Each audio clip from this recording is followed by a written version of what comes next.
Oh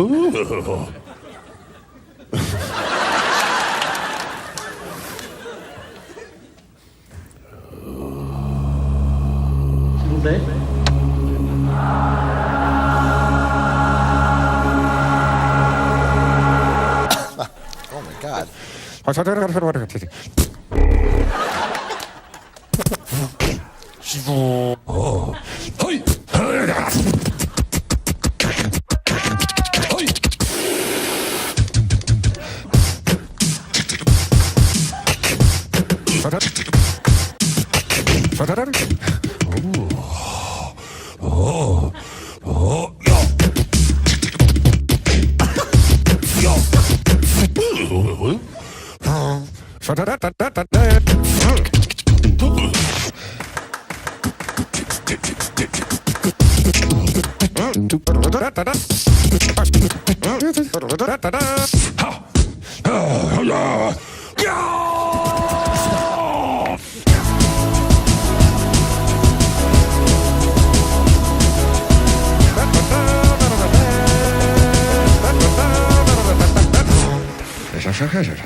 Well, hello everyone, and welcome to another Darachat. My name is Daramouthe, or Dara for sure, because obviously people can't say the Daramouthe correctly. It's Daramouthe. Some people say, or Daramouthe, or whatever.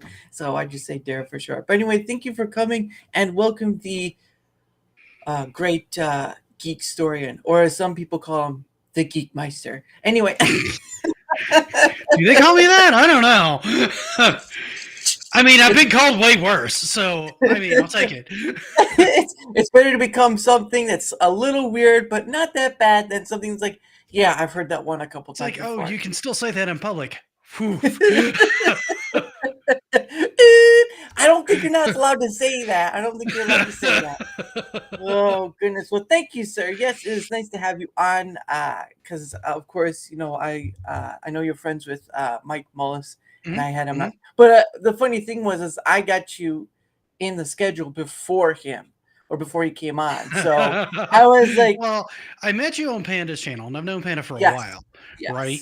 And he's like, oh, no, he's a really good guy. And I'm like, well, he's looking for people to come on. I've got time. I can do that. Yeah, that'll be fine.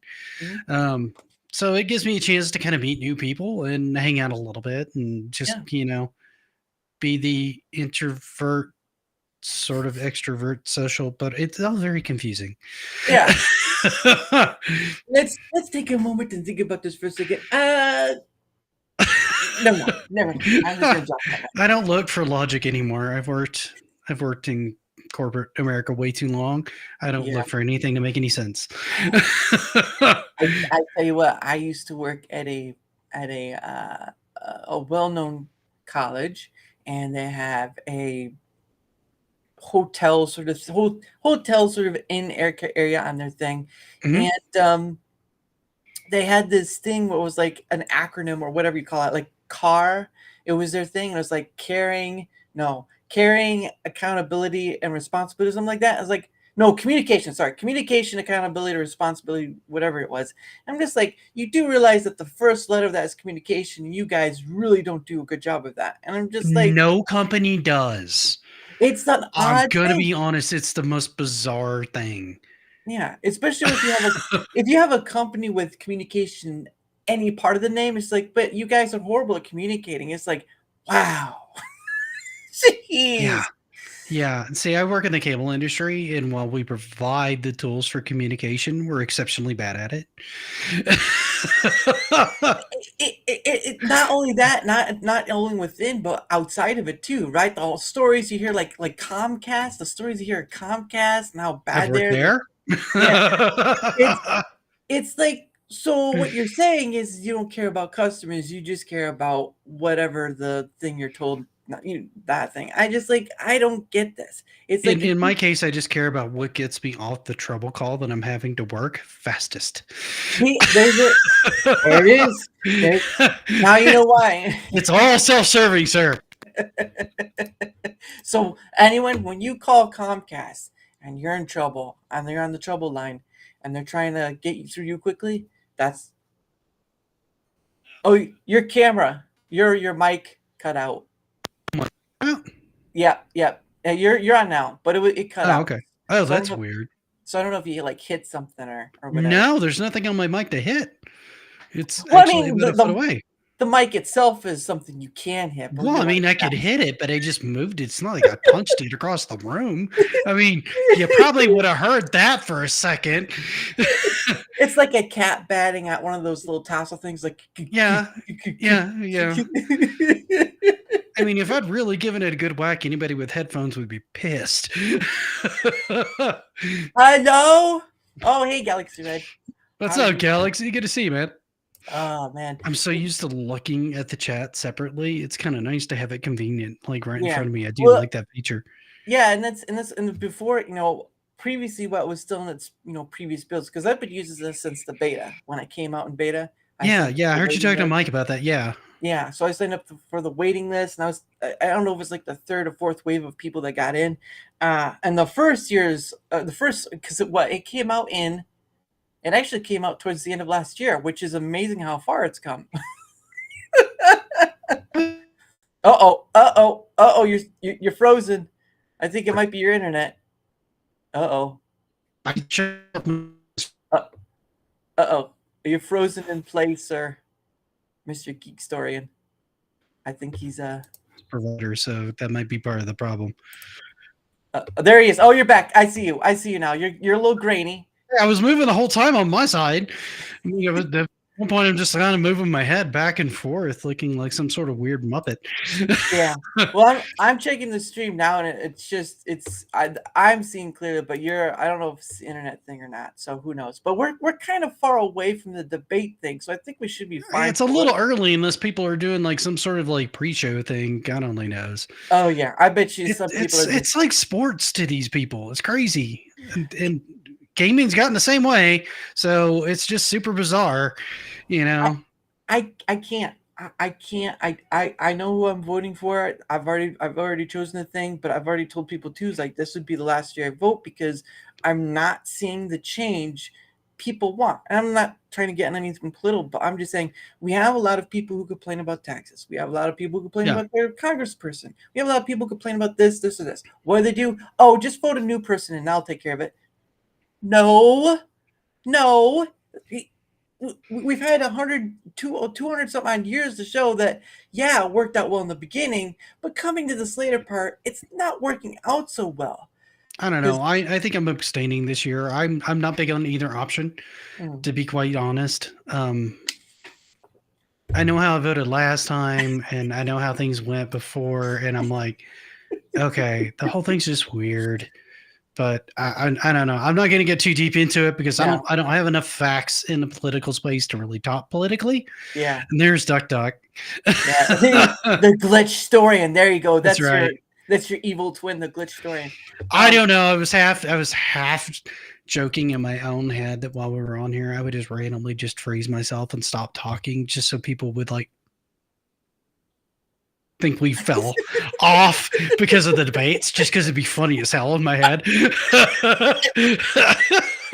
Oh goodness. I get it. Don't get me wrong, I get it. And I don't like talking about it, but my perspective is like I've seen this. So, as once you turn 18, right, I think is the legal age you get to vote.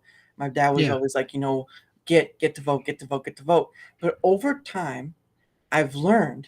It's because you see my favorite bearded man on the stream. Well, thank you. I appreciate. Oh, you're talking about him. Is he though? I don't know. Well, you've got a salt and pepper beard. So I do. I'm old. It'll happen to you too one day, sir. I already have something right here. But my thing. Oh, because my thing is, as the older I'm getting, the more I realize we really aren't doing anything to change what we want. It's almost like backhanding yourself and then saying, "Can I have another of that, please?" And then you keep doing it, and it's just like I think the same thing. Like I don't know what age group that you grew up in, but I'm like tail end of Gen X, right? I'm 36. So it's kind of weird because now they're sort of held up as like this really tough generation, and I guess in retrospect it kind of makes sense because we're one of the earliest generations for like our parents to not be around a lot of the time, right? So we kind of like self-raised ourselves, and we're all a little bit jaded and bitter about it, and we all thought that okay, a lot of this stuff is messed up, and we'd like an opportunity to fix it.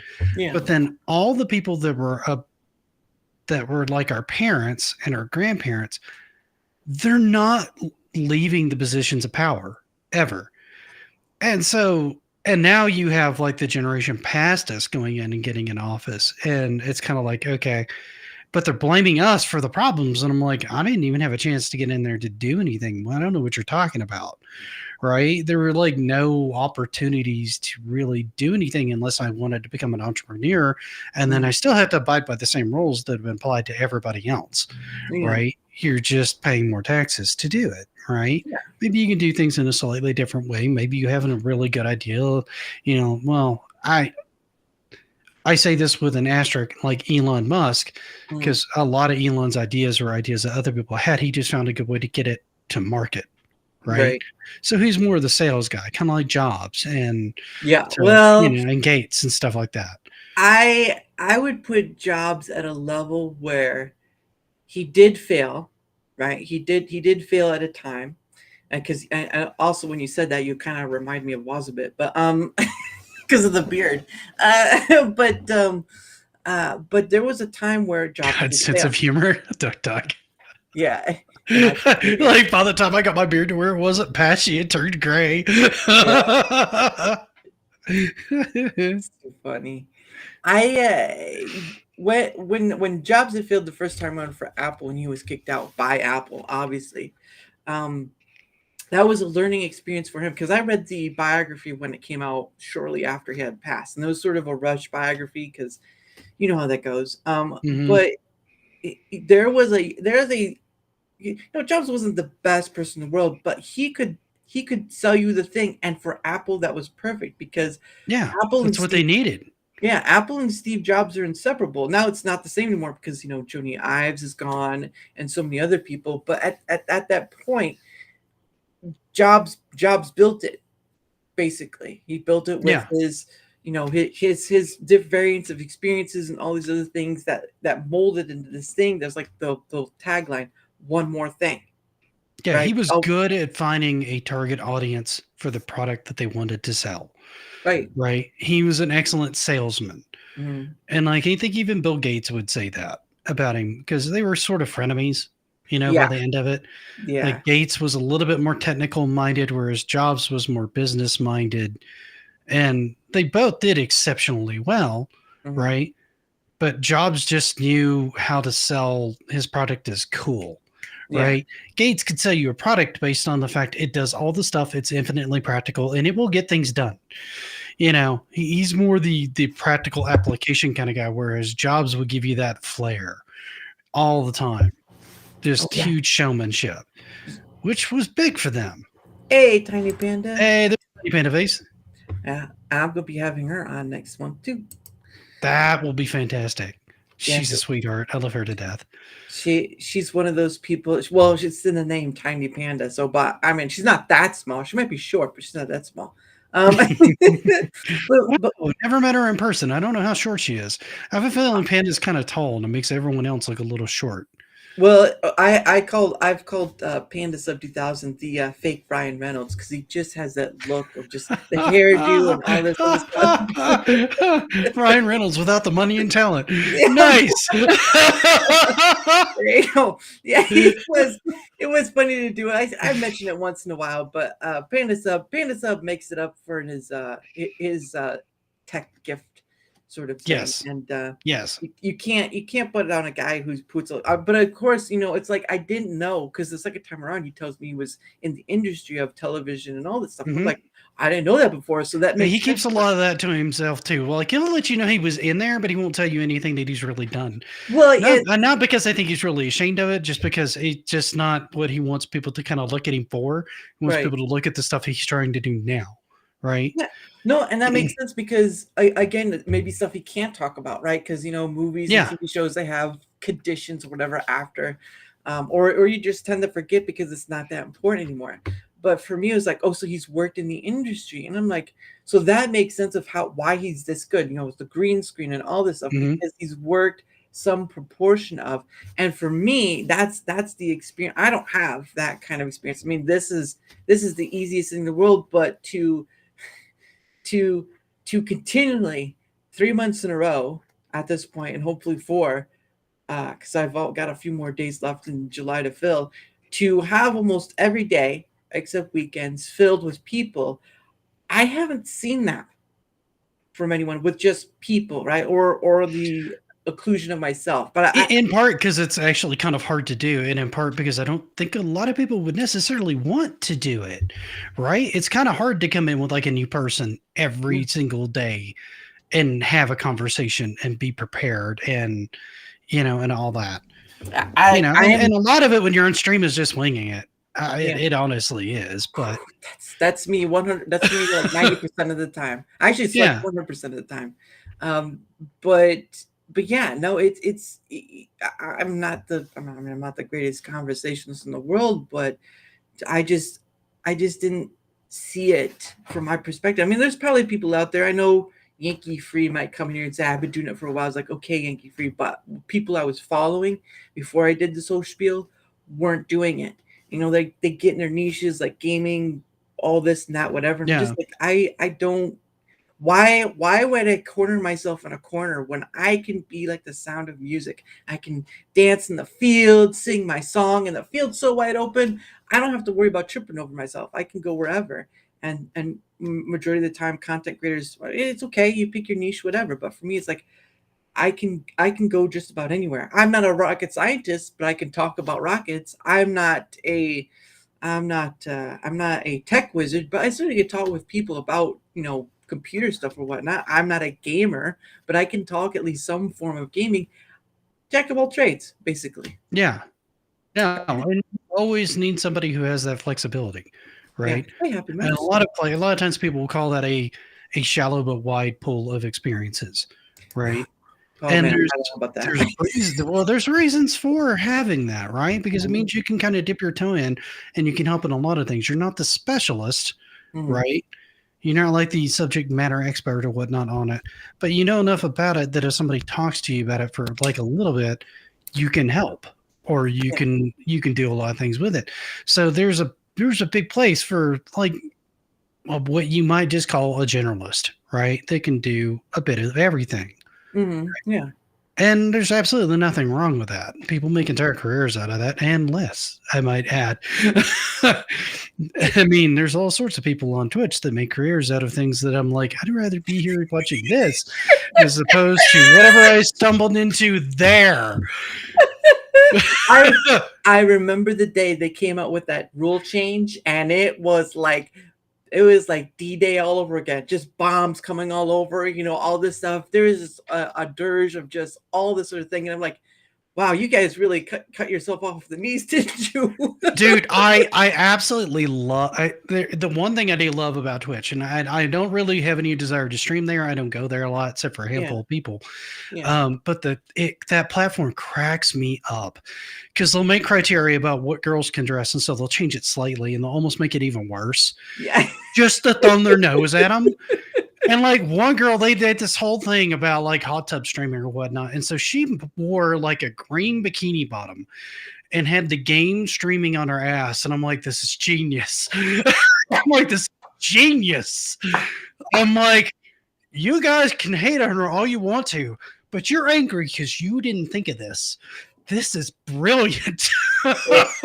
It worked. Yeah, I didn't see that, but that's hilarious. It was so funny, man. I just saw a clip out of it on Twitch, and it took me like a couple of seconds to realize because she's got her camera here, right? And then you're seeing the game screen here, and I'm like, the more I look at the game screen and go, wait a minute, I'm just staring at her ass as she's playing Fortnite.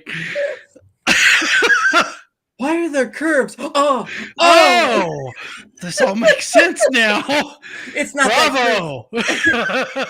Well played. It's not that Samsung curve screen that they talked about. That's right. That's right. It's a butt screen. Is basically what it is.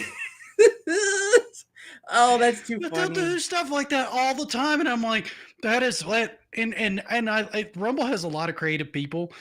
But they're creative in like constructive ways. Twitch, they're just creative in like all the destructive fuck you ways. Yeah. And for some reason, I just find that really funny.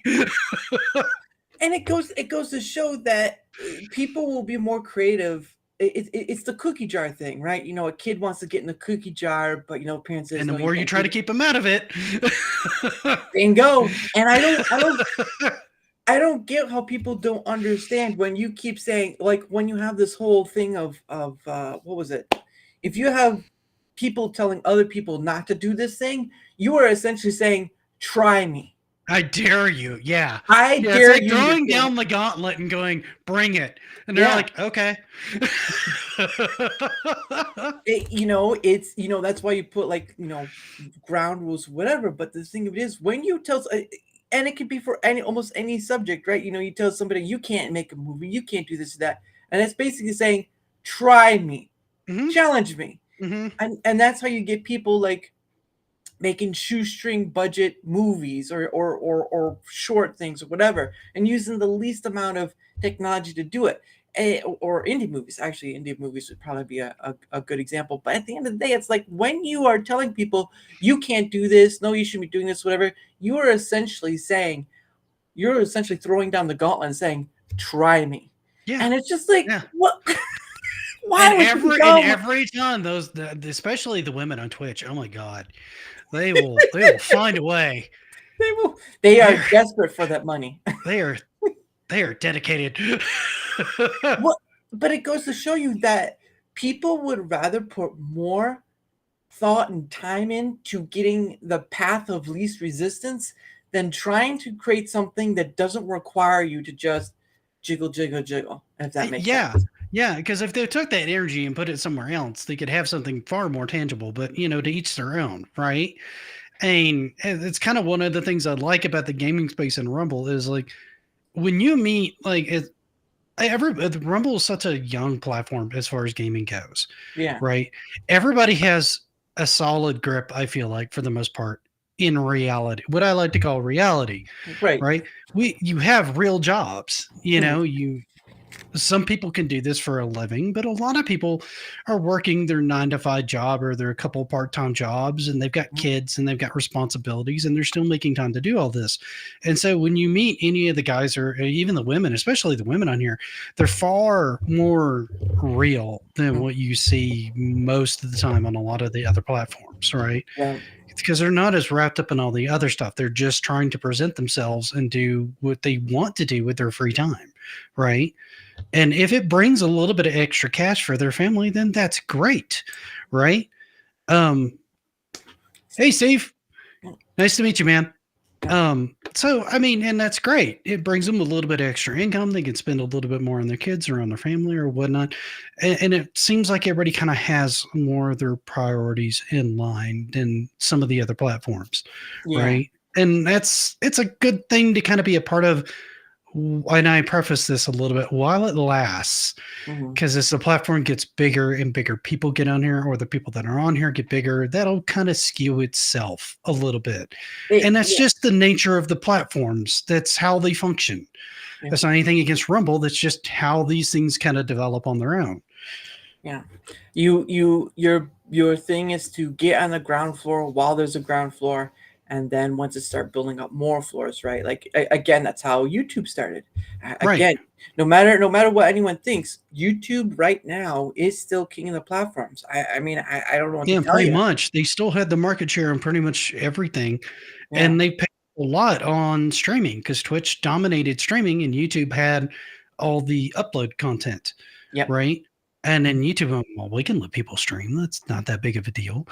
And then they started cutting deals with a bunch of people to bring them over onto their platform.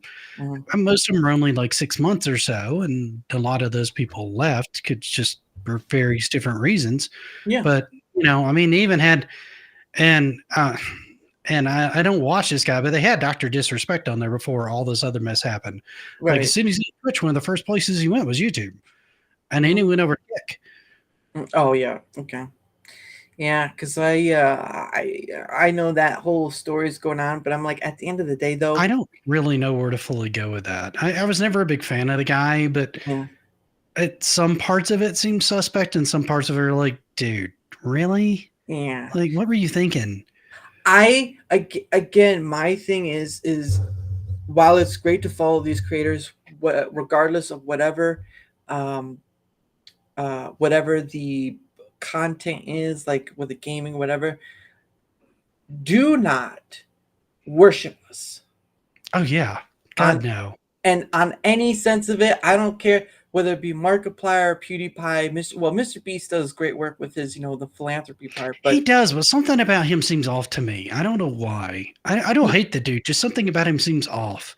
And I can't pinpoint what it is. It's probably the thumbnail stuff, like how he does all this. It's part of it's his smile. Like his smile's like creepy. Like there's some sort of underlying thing about it that's unsettling to me, and I don't know why. Yeah. But he's never done anything untoward that I know of. He does a bunch of goofy, stupid stuff, but I mean, it's kind of like a resurgence of old school YouTube, right? Yeah. Only he gets paid a lot of money, Yeah, he throws that back to his philanthropy part. Yeah. I mean, he sets up wells and, freaking Africa and stuff like that. The kind of stuff that, Bono, when he did back years ago, when he was like, well, everybody should give their money to Africa. And I'm like, well, why don't you? You make a lot more money than it. Mr. Beast has done more work for Africa than Bono's ever done. Come on. Bono, oh, that's hilarious. Bono. Yeah. but it's like other than that, don't in any way. I'm gonna do Michael Scott. Whatever that one scene was like, in any way, in any shape, or I can't remember how he says it, but don't in any way, shape, or form, whether you've watched this person for years or months or whatever, worship a content creator. You can, say hello, say hi. Any celebrity in general, right? It's just anyone. Bad idea. Yeah. I mean, you can obviously respect what they do and how they do it, right? I mean, anybody that gets to those upper echelons deserves some moniker of respect because they got there, right? They had to do something or have something unique and interesting about them to help them get there, right? And be that luck, personality, preparation, or all the above, right? I mean, I kind of feel like it was. I mean, we were actually talking about that at work the other day, and we're like, in retrospect, this doesn't seem far off. Oh man, that's too funny. But no, it's agreeable. I would say that about almost I about anyone I followed. I enjoy, having these who's considered big, rumblers, whatever, or at least the appearance of big. I don't look at me. I'm not even that tall yet. But the I know thing you're is, making. I look tall. Like this is like people meet me in real person and are like, "Wow, you're really short," and I'm like, "What's your point?" well, it's my thing is like, oh hey, oh there he Here's is, Mike. there he is. Hey, Mike's here. Streams host. That's it. We're oh done. yep, oh yep, we're done. All right, see you later. No. Been fun. Yeah, Bye. I just see it as like I've seen too many of these things where you have content creators that do something that goes against the brush of who's followed them, or they do stupid stuff like they add alcohol and these add these other things that are just like, why? I get it. It's your choice in life. So what? But and this is a thing. I look at somebody do. It's like I don't know if you drink, and I'm not gonna be I mean, like, I do, but not like a ton. But yeah. right. I'm not gonna come up against people who speak, but who drink. But in my life, right, whether it be a content creator or someone personal, I have not seen anything good come from it. Nothing. Oh no, there's. I mean, you don't. Let me put it this way: there's no real good. It's mostly a money sink, right? It's like an adult money sink. It's just Basically, like is what it is. You know, like anything else. yeah. You know, it's a time waster and a money sink with your free time, right? Yeah. If you're handling it at the level of responsibility, it can become a huge detriment if you don't keep any of these things under control, right? Right. So, but the only reason that I started drinking is because a buddy of mine was we wanted to get into, I had acquired a taste for like whiskey because I tried it. And I'm like, well, this is nice. And so a buddy of mine was into that. So we tried that. And then we wanted to like see if we liked wine. So we tried that. But we don't drink anything that we don't like the taste of. We're not going to drink anything just to get drunk. And a lot of times we're not even drinking to do get drunk. We're just drinking something because we like the taste of it, right? And 9 times out of 10 or more, we're not going anywhere when we're doing that. We're not going out to bars. You know, we're either going to a dinner and then we're coming home, or we're at one of the other's house and we're spending time there, right? So we're not endangering anybody, and we're not doing it during the workday, you know, or anything like that. And I certainly wouldn't stream and down like 5 or 6 beers. Now, I know people who have done that, and that's your prerogative. And if you're having fun and you're not hurting anybody and your chat's still entertained and having a good time, then who cares, right? That's up to the individual, right? And how they want to handle their thing. It's not my place to say one way or another how anybody handles their crap. You know, if I don't want to watch it at that given a point, I'm not going to go give them a bunch of shit for it. I'll just tune out and come back next time, you know? Yeah. For me, it was just for either the content creator or personal, it just seemed like it became a poison to them because it really, because you said the word moderation, right? You said the word control, and there's a point where that just flies out the window like a bird. And With some people, it does. With some people, it never does. Like some people can drink and they can generally drink responsibly their entire time. Like most of the time, I'll drink on Friday, or if it's like a special occasion, if we do a dinner or something like that. Right. And those are about the only times that I drink. More often than not, I'm not touching it 4 to 6 days out of the week. Right. And in that kind of case, it's not a problem. It's like once every other month, I'll have a cigar with a buddy of mine. We'll put on some music, we'll chill out, we'll smoke the cigar, we'll just chat about nonsense. And it's a way for us to kind of chill out, relax, enjoy the night air or whatnot as we're hanging out. But we don't want to do it any more than that. And we specifically don't do it any more than that because neither one of us wants to get to where we feel like we need a cigar or a cigarette or something all the time. Right. Because we just don't want that in our lives that way, but we still want to enjoy a cigar once every so often. Right. Right. So long as you put and stick to the rules that you have in hand, you can keep a lot of things that aren't necessarily good for you under control. Right. It's when you start breaking those rules or making too many exceptions that you start to have a problem. And some people can't do that at all. Some people, like, they have the one experience with it and it becomes a problem. Then they just have to have that control going, I can't touch this. Right. Because I know what'll happen. Right. Well, and the funny thing is, right, is if people believed it was so well, why is there a thing called Alcoholics Anonymous? Right. what you wouldn't create something to be a counter to the something they're trying to get away from, because again, like you said, but it seems to me like the few responsible are the ones that are kind of overcasted by the people who can't handle it, or they use it as a crutch, or so many other excuses, as Well, and soon as there's you a can lot give. of people that have a lot of different reasons Yeah. for falling into things. And for some people, it's alcohol. For some people, it's weed.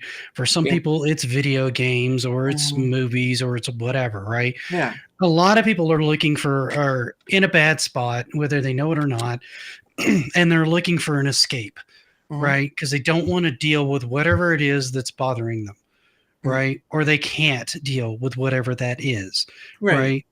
I don't know what their situation is, and it's not my place to judge. And so some people try to escape into a bottle. Some people try to escape into one thing or another, right? Stay high all the time, or fall into a video game and just play that one game forever and not do anything else, because it's a way of not thinking about the shit that's bugging them, right? Yeah. And avoiding it. And those are, I feel like more often than not, those are the people that end up having the biggest problem, right? Yeah. Because Because they have the other things going on that would keep them from doing this all the time. Mhm. And yeah, and there's there's many different forms of like gambling or whatever. There's many Mhm. different forms of addiction. Mhm. It's just I worked at a place that would host a and they would have it sort of be in their uh, big, it's like an event space. It's not small, it's a big-ish area where they had a stage and stuff that was used for like later, like plays and stuff or whatnot.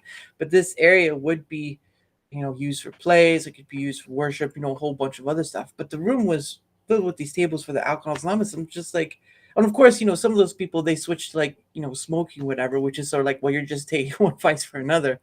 But You're less of a danger to other people with the smoking and just more of a danger to yourself, but it's still bad. I yeah, don't disagree. yeah, it's just when I look at that, right? When I look at that, when I see that whole room filled with people who are there for an AA meeting or whatever, it shows me that the thing that, and again, do what you will with life. Don't listen to me. The thing that shows me is that that thing that they took up that got them to that point was not a benefit to them. Yeah. And again, this is a room full of people, whether they're men or women, and different colors too. This is not just like it's only whites or Oh, blacks, no, no, whatever. no. This kind of stuff doesn't Yeah, have like a color no, or no. a gender. It just doesn't. Mhm. And you could say the same thing about gaming. There's just nobody out there. There aren't meetings. There's not like Gamers Anonymous, right? Where like, I lost like years of my life playing COD. You know what? I You know feel what? like there should be. Like Well, I've seen, I'm not even kidding, because it's like, I mean, you look at the mobile games industry as an example. There are people there. I used to play this Transformers card game, and I oh, went looking for things on like a rare card or something like mm, that. Some people had spent $2,000 in a week mm. on an event that ran for 10 days for a card that's trash after that. And I'm like, what? There was a news article with a parent that had lost their mind because their kid had spent $1,200 on Smurf berries it was like this Smurfs game where like you could build things and build Oh, different okay. things, and you get different Smurfs that come in. They had a Family Guy one too, but the Smurf berries let you speed things up in the game. They Yeah. spent $1,200 on their parents' credit card on that. And I'm like, this is the person who never needs to gamble. This Yeah. is the person who doesn't need access to these kinds of games, because this is now a problem, right? Mhm. So it's not like, that's why I say like stuff like Gamers Anonymous and stuff like that, right? Because I guarantee you, esports gets big enough, people are going to be gambling on that crap. Yeah. Well, Well, they throwing down bets on who beats who and all that, and having overs and unders and all that other crap. they probably already do. Gamers Not Anonymous every third Wednesday. Luke, that's hilarious. I no, and I thought like I thought of a thing like you say gamers, and I was like, well, doesn't that sound like gay? I mean, I'm not going to judge. I mean, if you feel like you have a problem and you need this support, I mean, Whatever. Gamers, We're on Rumble. You can't cancel me for this. Gamers Anonymous. Oh yeah, have you gone to gay yet? They go back to my YouTube account. They're like, "Screw you, buddy. We know your account. Damn it." You're just like, hey, have you gone to gay yet? What's gay? Oh, Gay Anonymous. I think you might want to change the wording of that. I think you might want to work on your acronyms. I feel like this is a problem. We are here at Gamers Anonymous. What we here are we're trying to reach across to all the gamers who are lost. Why is this guy over here at Why is he talking about this? This doesn't make a lot of sense. I'm so confused right now. Hey, this is gay. Exactly. And we're glad you're here. Wow, is even the audience on Rumble plummets. I'm good for a crowd. At least running them out of a room. I don't. It's all right. Well, it doesn't matter. I sometimes look at it and I'm like, oh, that's great. And then when I had the funny thing is when I had Tom Connors on from Midnight's Edge, I wasn't paying attention at all. I know he came on. I was like, oh, great. That's, because he could be lit. And then I look up in the corner, my YouTube side just shot up like a rocket. I was like, holy crap. Holy crap. What the hell?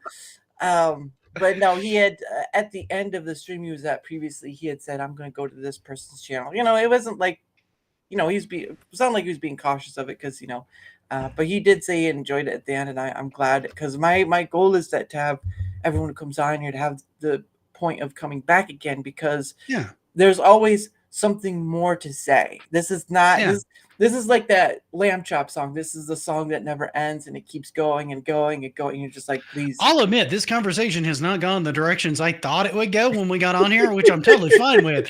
But we went some weird angles already, and I'm like, all right, well, here we are. We're like the pinball wizard. We're just in the pinball machine. Why is he playing that? I'll be honest. My retro roots thing. We'll go in there with a topic, and I'll have bullet points, and then my chat will immediately derail us for like an hour and a half, and I'm like, damn it. You guys did it again. You did it again. You're really good at this. I'll get you next time, Gadget.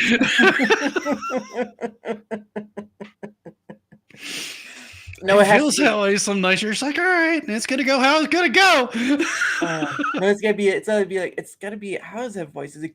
I'll get you next time, Gadget. Because I had Mike on, and someone had made that kind of comment with like, does the helicopter blades pop out? And I was like, oh, Inspector Gadget. Oh yeah, and looks like we like to derail Nick.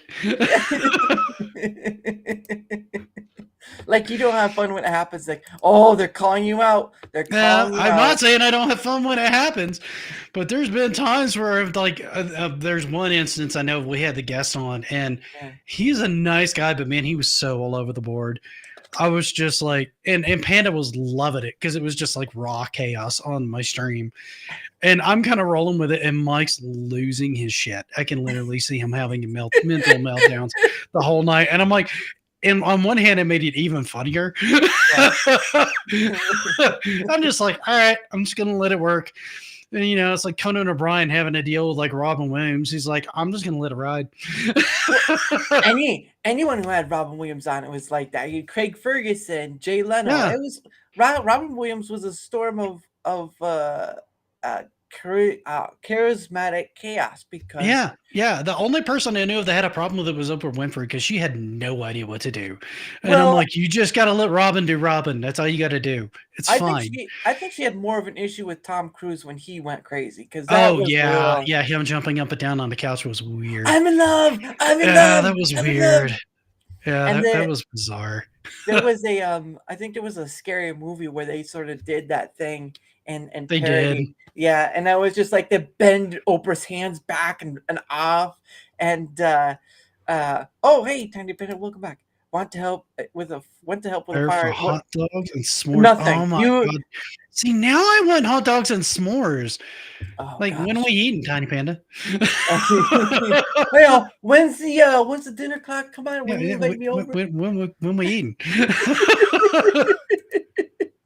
I'm still waiting for my invitation at the house. I mean, every time I grill, she's like, well, when am I coming over? I'm like, well, come on over. I don't care.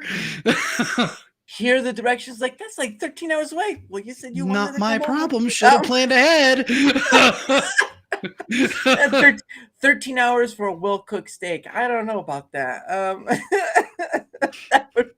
That'd be something like, oh, hey, why are you here? What? I just put that out a while ago. Yeah, I know. I want the steak. How many cops were chasing you on the way? Because you got here fast. Woo, woo. Oh, man.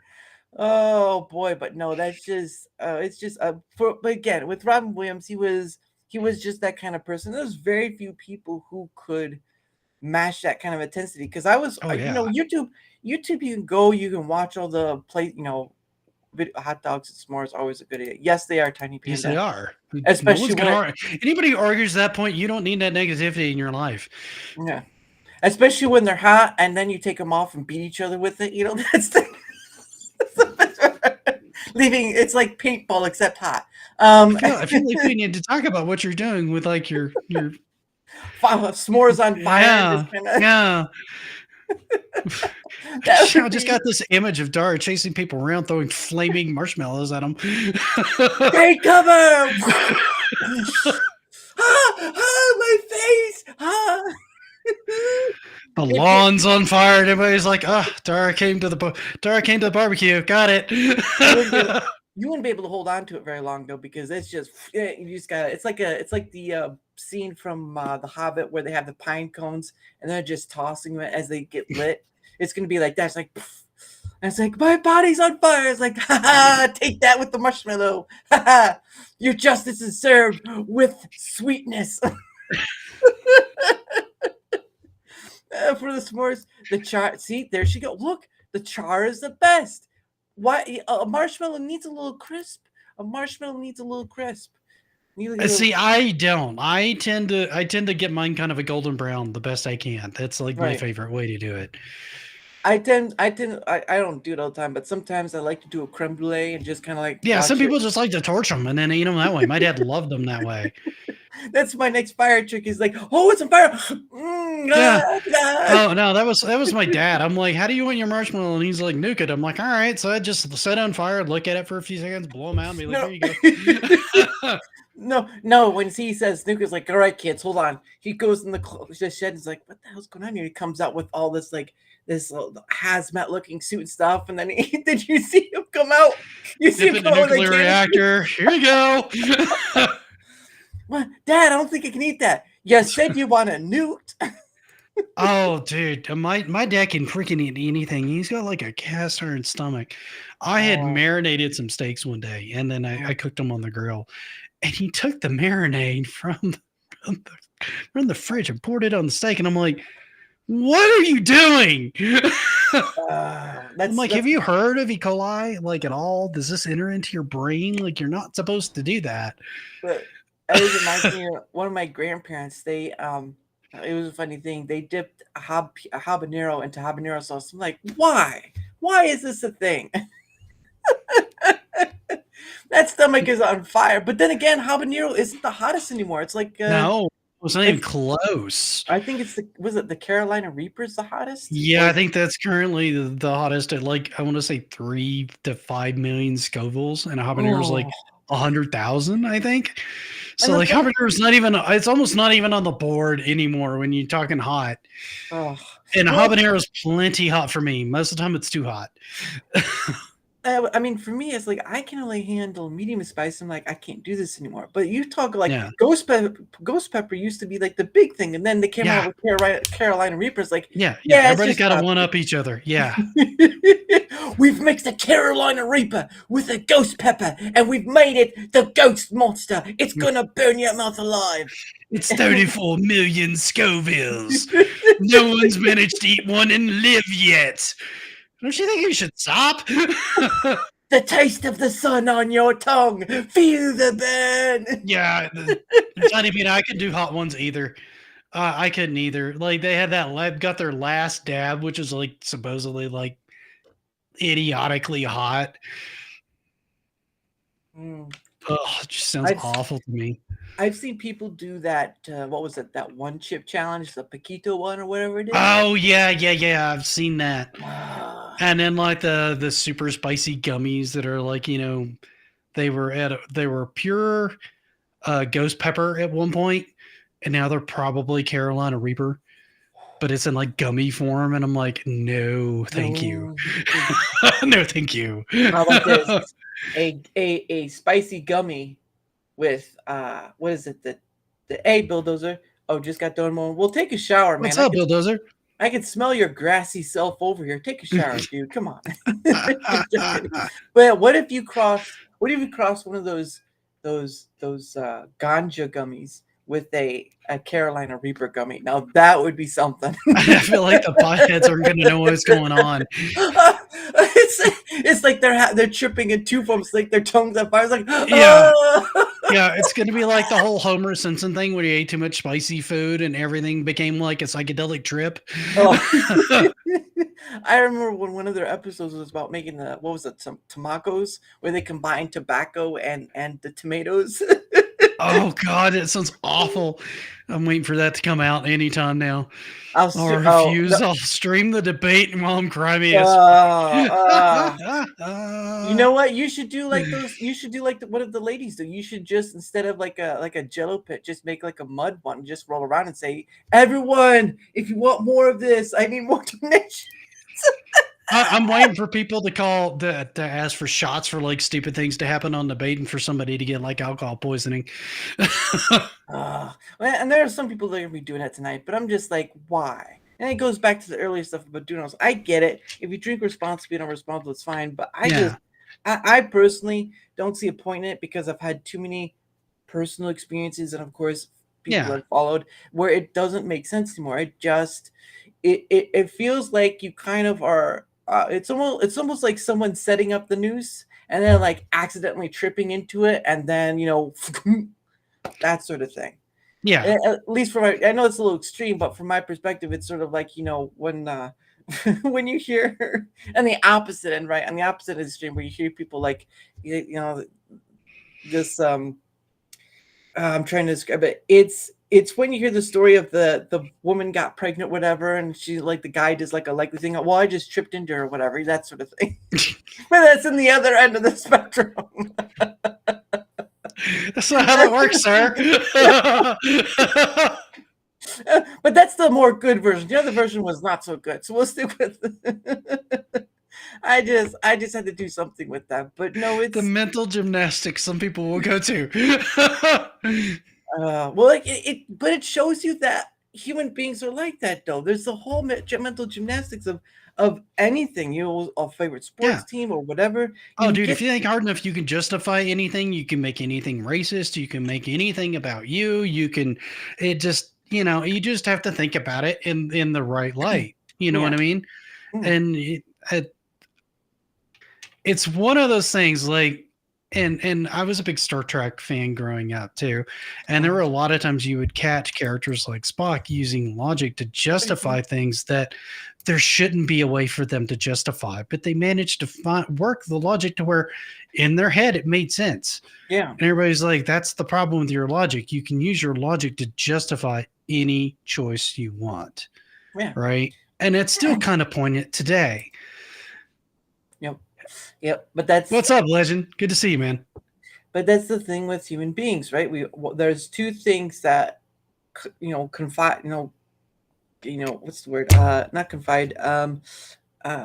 Shackle us all, really, and that's cognitive dissonance and confirmation bias. And they work so well with each other because anyone could look up any information to support their claim. We all especially now because you have so many silos, right? Where people they'll find what they perceive as facts, because it was online somewhere, right? in a corner of the dark web somewhere.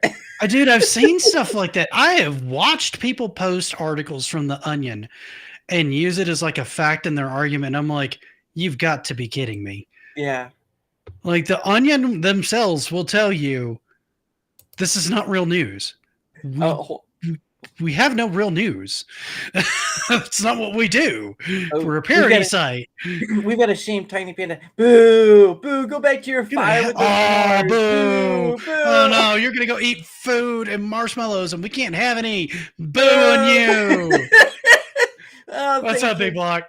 We'll see you there. But I don't like the victim. Yeah, it doesn't make any sense. But it's not. It's just victimhood altogether. It's not about just one section of it. It's all of it. It's all the section of victimhood, and whether it be about racism or not, victimhood in itself is sort of a blunt blade where you can almost again to see the online stuff as well through Twitter X, and it's just like you. We blindside ourselves by not taking a step back and saying, okay, is this probably the best way to approach things? Because again, we react on an emotional level first. Well, we're all kind of preconditioned to not want to be that person, right? You don't want to be that guy who's like the insensitive dick, right? And I'm kind of envious of the person who's just like, so who gives a fuck, right? Because there's times where that makes sense. Yeah. You know what I mean? It's like, who cares?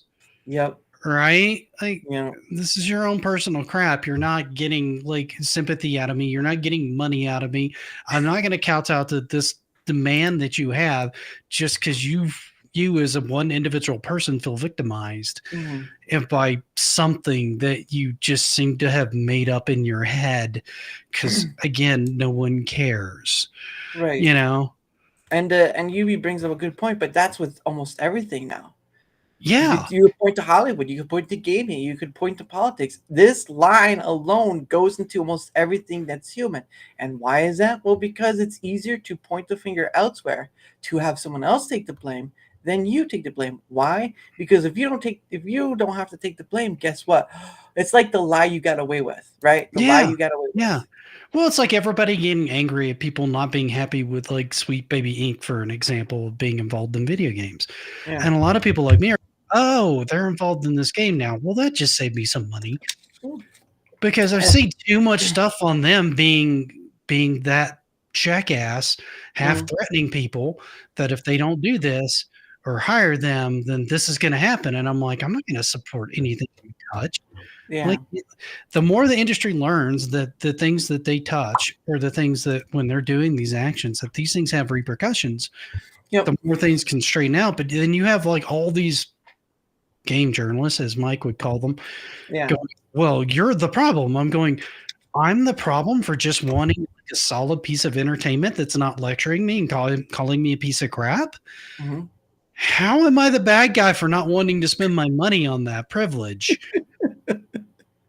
Oh, man. $120 for you to insult me for 30 hours. Sure, that sounds like a good time. That's probably somebody's fetish, but it's not mine. Thanks. Ugh. Keep my money. I do like this answer, though. Yes, Big Black, you are a victim of your own personality. But are you the cult of personality? I don't have that siren noise. Boop, boop, boop, boop. That's one of the things I wish I had is like a soundboard, but I don't really have the ability to do. I feel like I have a soundboard that I could do that with, and I've deliberately not set it up because I feel like I'd be that guy that would hit the button, not realize I hit the button, and then I'd hit it a few more times, and then it would just piss everybody off. And you're just sitting there, it's like you're hitting the button, and people in chat like, "We hear you, we hear you, we hear you." You're just like, "We're over it now." I can't hear, guys. I'm sorry, I can't hear the button. We're just something you hear this whole chat. It's like, oh, okay, I guess you guys did hear it. Oh man, but I'd really like to just like the ones like you could do like the censor one where you censor yourself and you just have fun with it. Just like you just keep going with it. You guys are all It's funnier when you don't have the curse words and then you start bleeping out things. That was one of the segments that Jimmy Kimmel used to have is like unnecessary censorship. And I was yes, like, well, that was funny. But yeah, it's sort of total. But again, with on the content creation realm, right? You'll come to a point where you don't need any of those things anymore because there are platforms where you can find those. Now, of course, they may not be as big and money wise, like CBS, NBC, whatever. Ooh, annoying soundboard guy. I may have on my call. Yeah, Yes, you May have have. found my calling. But my thing is, there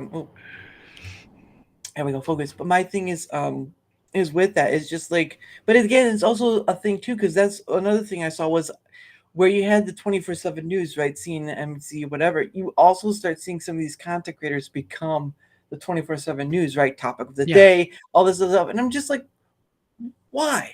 Why does it have to be this? Because it feels like we've trained ourselves from whenever 24/7 news started, we've trained ourselves onto being this top news right now. And of course, there's some stuff that's important, like, oh, fire in California, whatever, people trying to get alive, those kind of emergencies, right? But when it's about some celebrity saying some stupid thing, whatever, I don't need to know. It's not that important. And that's kind of why, and my Rumble channel is different than my YouTube channel. My YouTube channel is pretty much primarily focused just on, I called it Geekstorian primarily. So if I ran out of stuff or I wanted to change direction from, say, games and to say toys or comics or anything else I might happen to be interested in, I can still do history on that because it's still kind of like a geeky topic, right? Yeah. So it gives me a little bit of latitude. So primarily it's game history focused because that's what I'm enjoying doing the research on, right? So as I find either a new series or new ideas or whatever I want to do, I can go find something, learn a little bit about it, and then I can share that with the audience. And that's how the channel was kind of conceptualized, right? Yeah. And that's different than the first thing that I tried to do, which is I wanted to do like reviews on like toys and gadgets and things like that. And then I realized that between the space and the money and how long it took to film those and how many people got that like 8 months to a year before me, that this probably wasn't the smartest avenue for me to start doing. You know what I mean? Yeah. So and then I kind of fell into the history thing, and some of the people that I knew at the time were like, these are pretty good. You should do more of these. And so I found one had an aptitude for it and one had an interest in it, right? Yeah. Because you start digging into some of the stuff that's really old, and some of the stuff that we think that our generation made or is more recent than it is. You find out it's like got its origins in like 1940, and you're like, how? No, tell me more. I need to know now. How in the hell? Yeah. Because shit like that's impressive to me.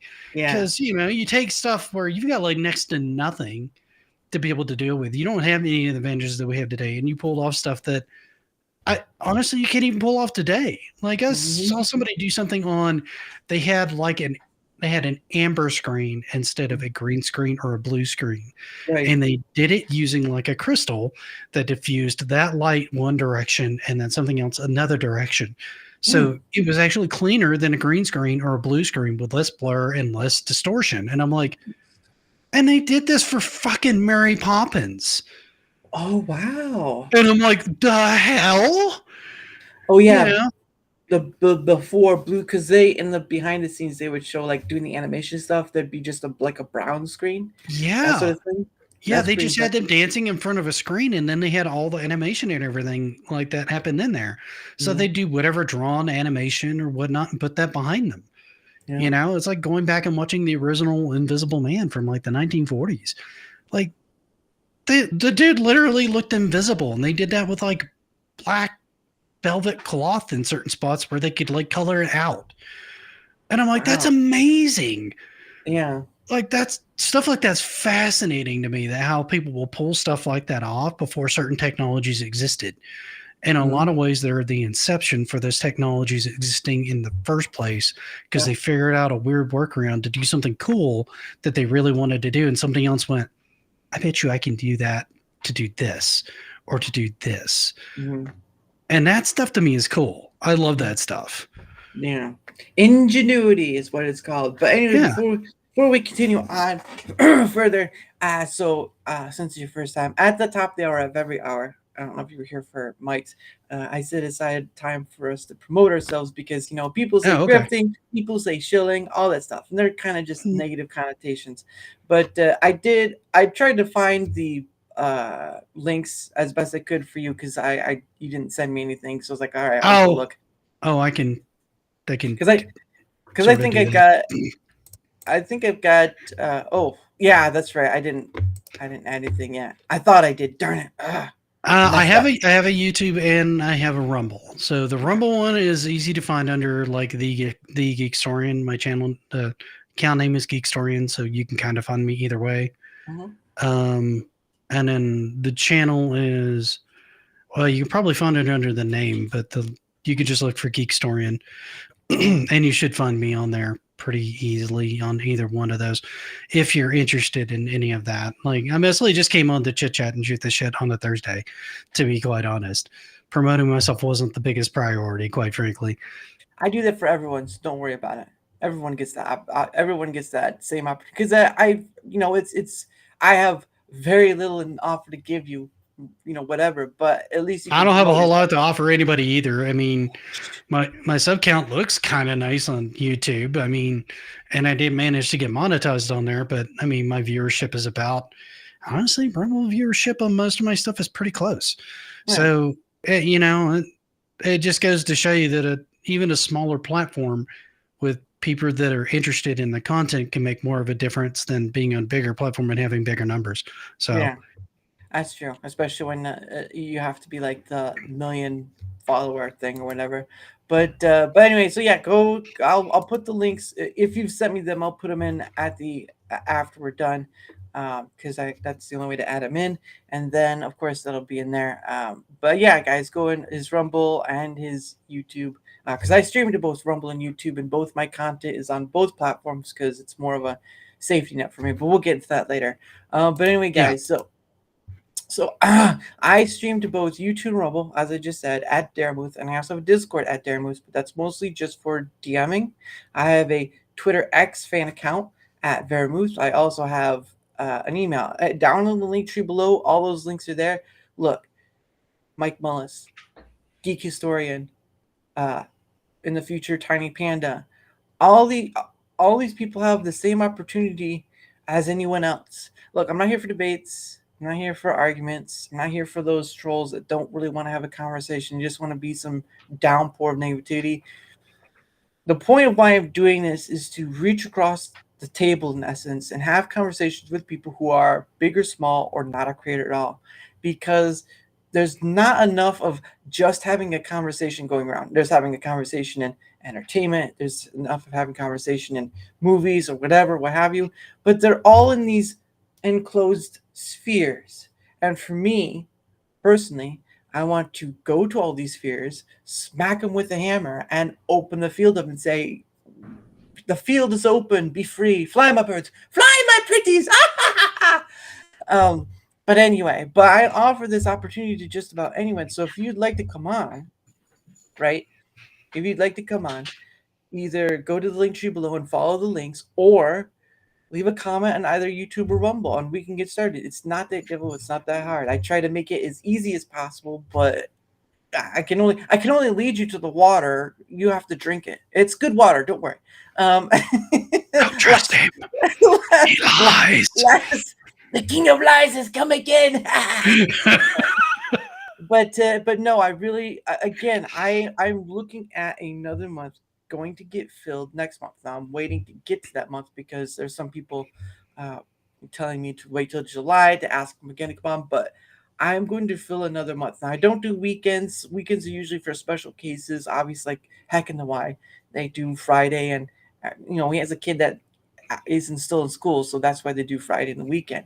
Or some people just can't because of scheduling. But at the end of the day, another month has come and is going to go, and that'll be 3 months total, and I'm looking to have 4. My total thing is going to have all these months filled other than holidays and family stuff, because if I can keep proving to myself that I can fill another month and another month, and that shows that there's something missing. But of course there's another side to this, right? And that is the engagement factor. Look, I know you've heard YouTubers say it many times before, right? Share, like, and subscribe, all that stuff, and the same sort of mantra 1,000 times over. But the problem of it is in order for me, my reach, right, to have more people on or whatever, I kind of have to be seen more. I know, right? It's a wolf. It's like sort of the what is it? chicken Norse. and the egg scenario. No, it's yeah, well that, and that's like Norse mythology, you know, the wolves chasing the moon and sun sort of thing, where you're just, Yeah. it's sort of like that battle right there was like, I don't want to have to do this, but if I want to have more people on, I kind of have to do this. So whether it's like, whether it's a follow, whether it's a comment, whether it's sharing it, one of it, all of it, doesn't matter. Anything helps, because I'm telling you what, I can easily be passed over. Right? Somebody can look at me and say his numbers aren't big enough, or he doesn't do much in a factor. What is he gonna do for me? So I'm not that kind of person. I've had people on who've had no numbers. I've had people on who are not creators at all. The point of the matter is I want to be able to share this with more and more people, because we aren't having conversations of much beyond anything else other than a certain section. Because you have all these people fighting with each other about the men-women relationships. You have many people fighting about the gaming, and I don't care. I'm here to open the field, baby. I'm here to open the Console field. warriors are funny.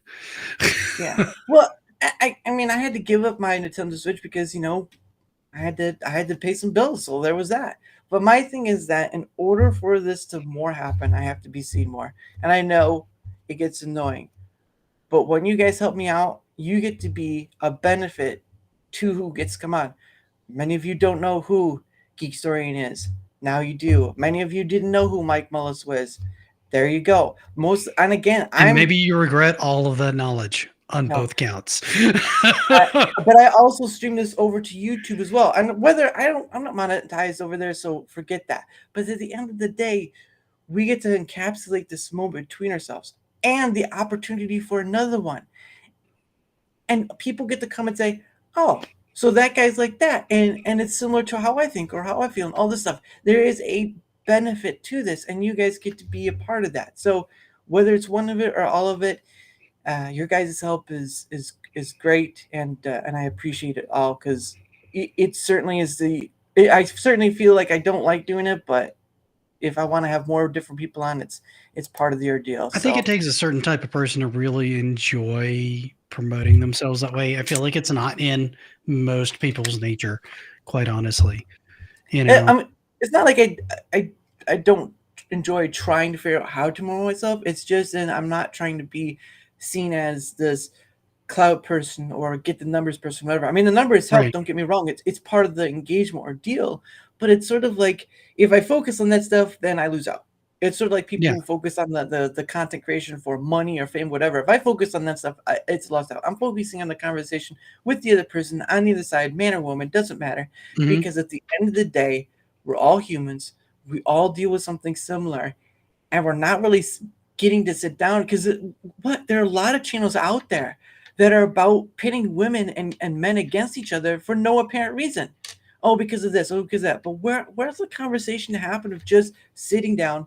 I'm still here, I promise. Well, of course. Yeah, I said your name. Sure, you're a Mike. I said your name and I brought him back. That's right. But the thing of it is, we have these channels dedicated to the red pill stuff or this stuff or that stuff or whatever. And we're creating more of a divide than we are of this conjoining, this coming together sort of scenario. You know, it's just like, why do we, you know, whether it be again about gaming, whether it be about politics, whatever, at the end of the day, the big concern is that you're arguing all your anger and all this stuff. It's not going to matter in the end. I'm just going to tell you this right now. All this stuff you keep fighting over, all this stuff or whatever, it's not going to matter in the end, because it'll continue on beyond you and you can't do anything about it. So why can't we come to sit down together like a Thanksgiving meal and just share in the moment and the conversation and just enjoy it? Because right now I'm seeing a lot of creators benefit from drama, of benefit from discord, from chaos, from all this stuff. And there's not really a place for, at least from what I've seen of the people I've followed, for a place of just coming together and just breaking bread, as it were. And it's very disheartening when we're trying to say, oh, I'd like the solution to all these things, like, you know, the politics, whatever, but you really aren't putting out any solutions. We're just putting out, oh, they should do this and this. It's not really a solution. It's more just arguing the I'm right, you're wrong scenario. And I just, no. Oh, and too many lines get divided in that too, where somebody will come up with a solution, but since it wasn't their side's solution, it's now garbage or whatnot and gets thrown by the wayside. You know, And it's stuff like that that you have to. Eventually, you would hope we would get over. We don't, and that's the funny thing is like, especially with the conversation between men and women relations, right? You're gonna hear all this story about birthing stuff and all this and that and all this gold diggers, divorce, and all this stuff. It's just like, but where's the line to draw? And just coming to sit down again and saying, okay, so hey, look, there he is. There's Panda Sub. In between debate, it's not a debate stuff. It's not a debate. I bet. Oh no, he's watching the debate stuff. Oh, yeah. I'm Panda is more of a political guy than I think he boo, is. Boo! Panda, not for politics. Boo! Oh, puppets, not politics. Oh yeah, puppets. But then again, some politics are puppets. So there you go. It's fair. You know, would be better. You just have the politicians be replaced by Muppets, and there you go. Hello, everyone. Figure it's just as effective. Hello, everyone. We're here to learn about bills. Yay! It's my new T-shirt. Hey, I want some in dealing for that because I came up with it. I want 15%. I can do, and that's pretty good because I can do. I do Kermit. It's like, hello, Kermit the Frog here. I'm the guy I'm the Speaker of the House, and we're gonna vote on the bill today for lowering taxes. Yay! Yay! Kermit, you can't do that. That's against the rules. Shut up, Miss Piggy. I don't have to listen to you. I don't have to listen to you anymore. I'm a free man. We're in the country now. Yay! And you could just I don't understand why, because I know they were bought out by Disney a long time ago, the Jim Henson company. But I'm like, I don't understand why they don't do something like that, because here he goes. You give me 15%, I'll give you, then you give me 10%. And 5% for unspecified reasons. That I don't have to do. You're gonna get a fight there, mister. Well, the thing is, like, you'll get nothing like you always do, and you'll like it. And the thing is, like, I was once asked about merchandise, like, what would I sell? I don't know what it would sell, because I don't sell anything. I don't really have any interest in that either. I had one or two people ask me about that one time, and I'm like, why? Let me know. Why would you want anything? I don't understand. Big Block, I'd like fart noises, please. Big Block, if you could get me fart noises, I'd really like fart noises, because I'd like to do it at inappropriate times. Like, and then I was sitting in front of this lady. She was really nice, and then, ooh, excuse me. I feel like Big Block being really annoying with the soundboard and Man Machine is like a combo made in heaven. But I really could see, not to get into politics, but just to make fun of it, because again, when Jim Henson was making the Muppets, it wasn't to just be about children. That was more the Sesame Street side. But you can't you can't fully get away from that. But when the Muppet Show came out, which was filmed in the UK and all that stuff, there were some adult humor in it. It was subtle, but you got it. And for me, I could see that. You can make up any party name or whatever, it doesn't matter, but you could see like this thing happening where it used to be, they used to do putting on a show or whatever, but now they're just like the Muppets, in charge of government. And there you go. Hey, it works for me. Government for either House Speaker or President. I don't know about President, but maybe you can. Oh, did you see that? Did you say the one place where they elected a dog they re-elected a dog as their mayor? I wouldn't be surprised, to be honest. I'm like, he's a very good boy. I can't argue. Oh, okay. And that was the last joke I ever told. No, obviously. But I seriously could see him do it if they wanted to. It's just like, it's a Disney owned entity, and it's just like, come on, because they really haven't had very much success after the Muppet movie. They haven't really done anything with it. Yeah. They just haven't. Like, it's like they can't figure out what to do with it. Oh yeah, there you go. Okay.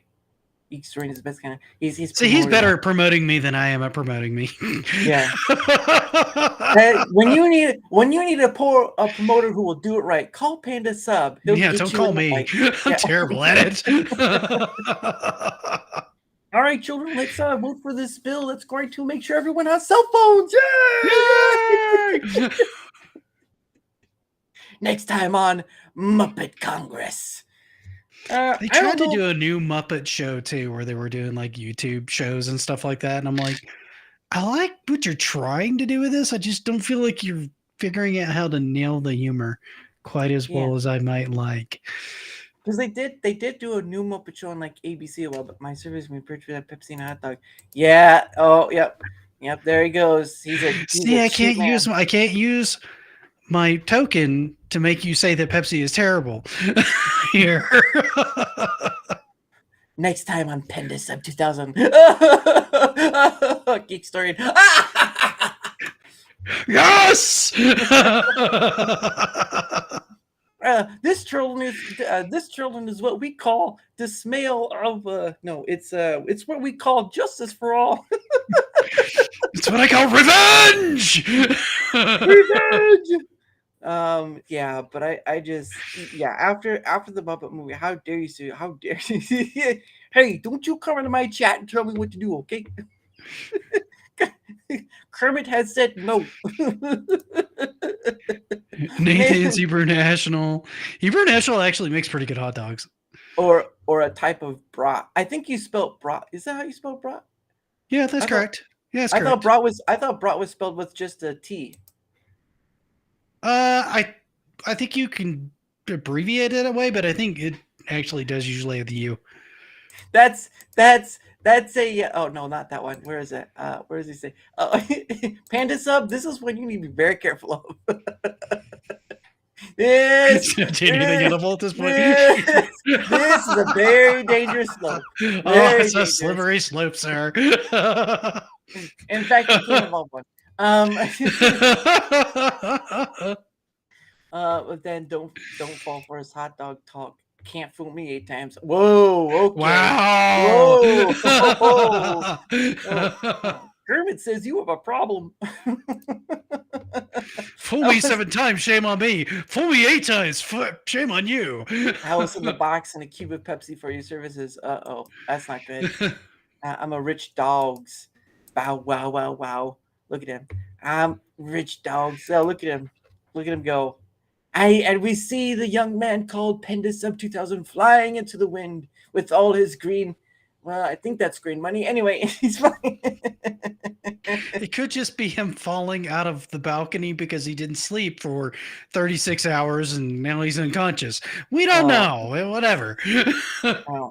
Kermit the Frog says you may need to take a nap. I'm just gonna I've never met anybody that hates sleep more than that man. He will work until he passes out.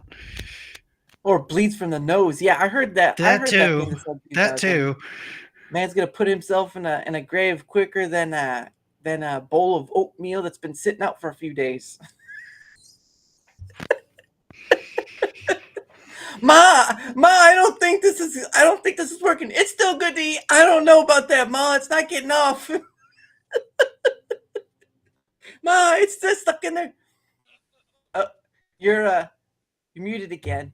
I think you moved your. Yeah, when you moved your. No, you're good now. It's just when you moved it shut it. So I think there might be I'm gonna have to check the connections a little bit later. I think something weird's going on. Yeah. Nitro. Death joke. Oh yeah. Okay. Well, you make a show called Death Bet. So I mean. Death jokes. He actually likes it when you do jokes like that with him.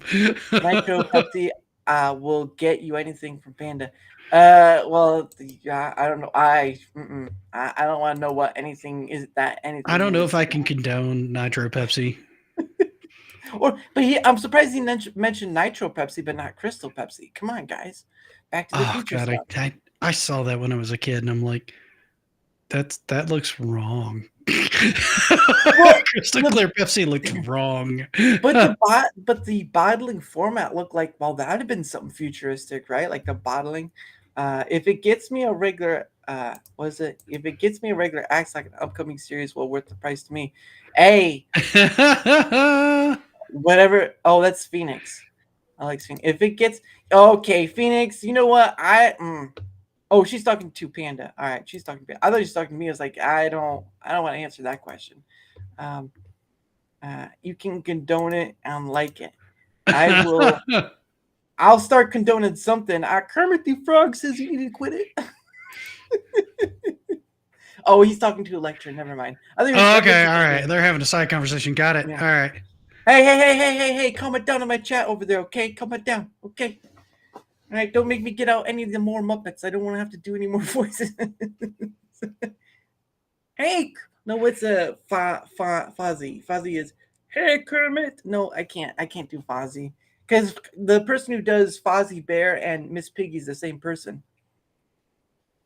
Are they? Yes, I mean, that makes sense. That kind of makes sense. Frank Oz does the voice, and he does the voice of Yoda too. So okay, Yoda. Thank you. I appreciate. Sorry.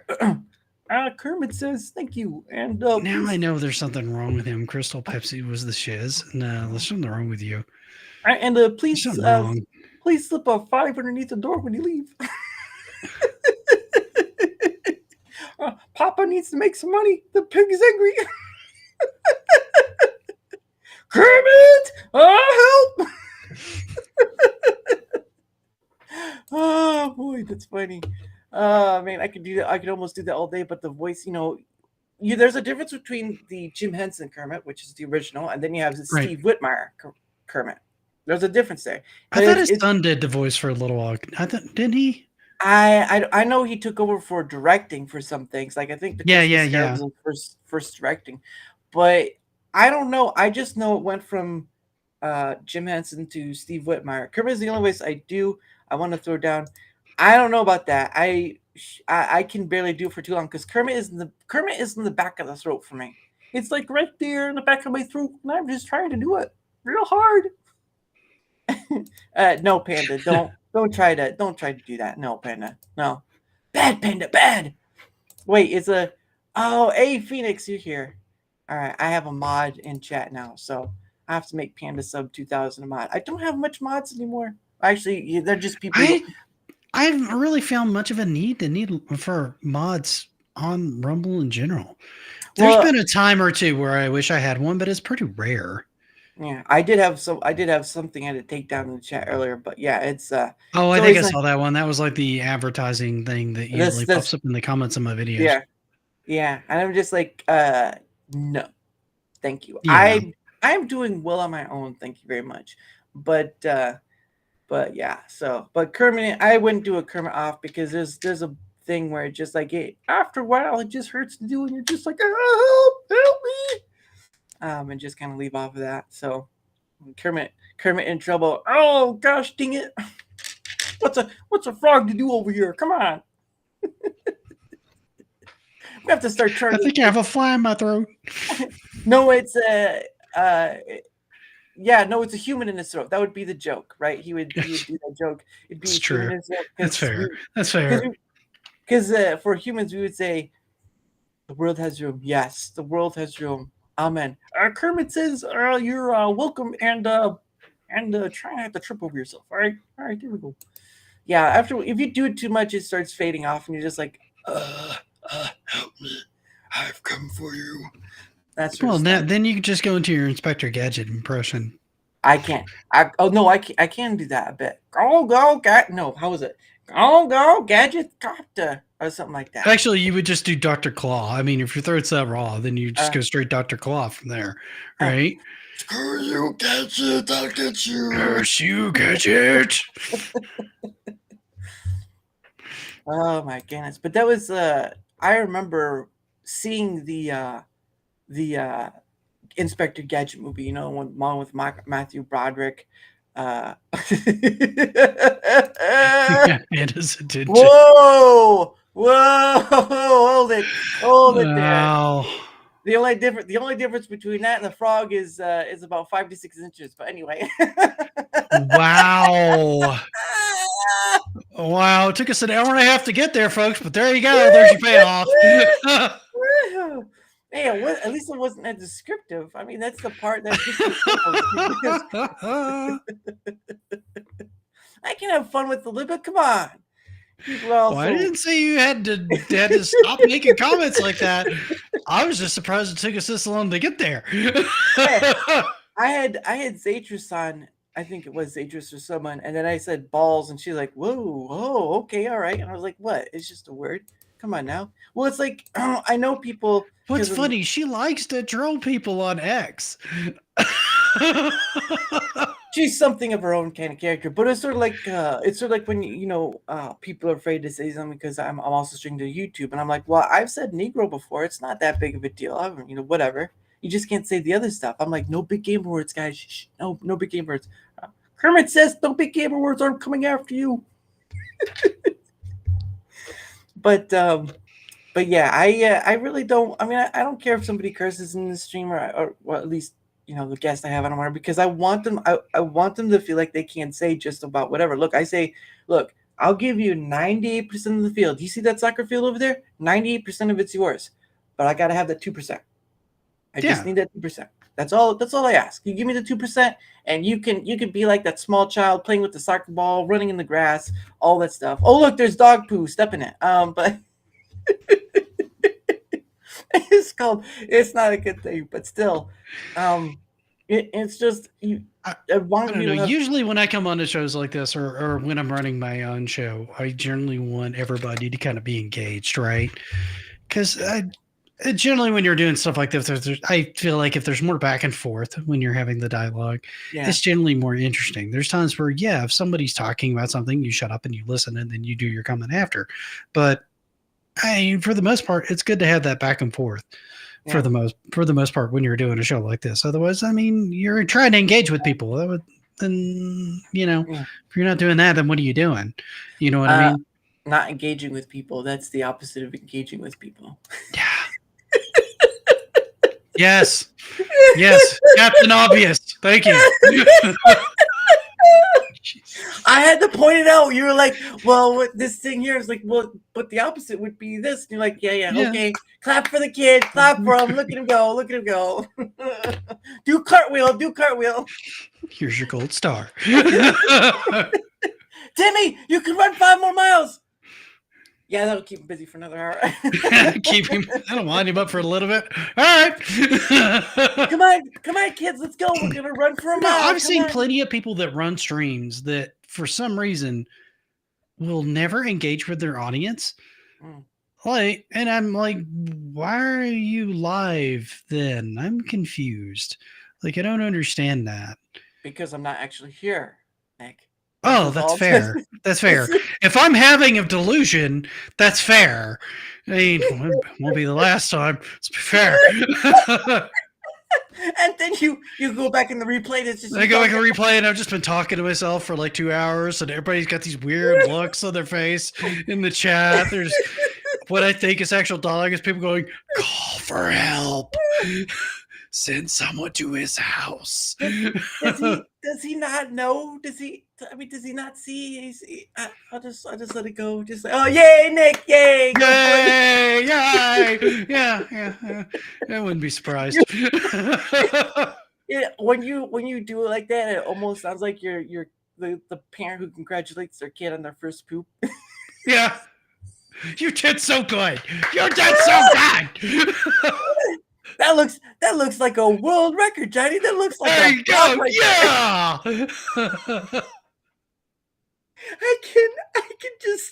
I can just imagine someone doing a skit of that. You're at like a football game. And you gotta have a guy who's having trouble. He's been in there for a while. and when he finally gets done, he opens the door. Everyone's just clapping for him. Everyone's just doing this. It's like everyone goes in and sees, wow, that looks like a 2-footer there. Way to go, Billy! Go! It's like the slow motion stuff. It's like, go! It's just like, who came up with this? I don't know. It does feel like an SNL or a Key and Peele skit.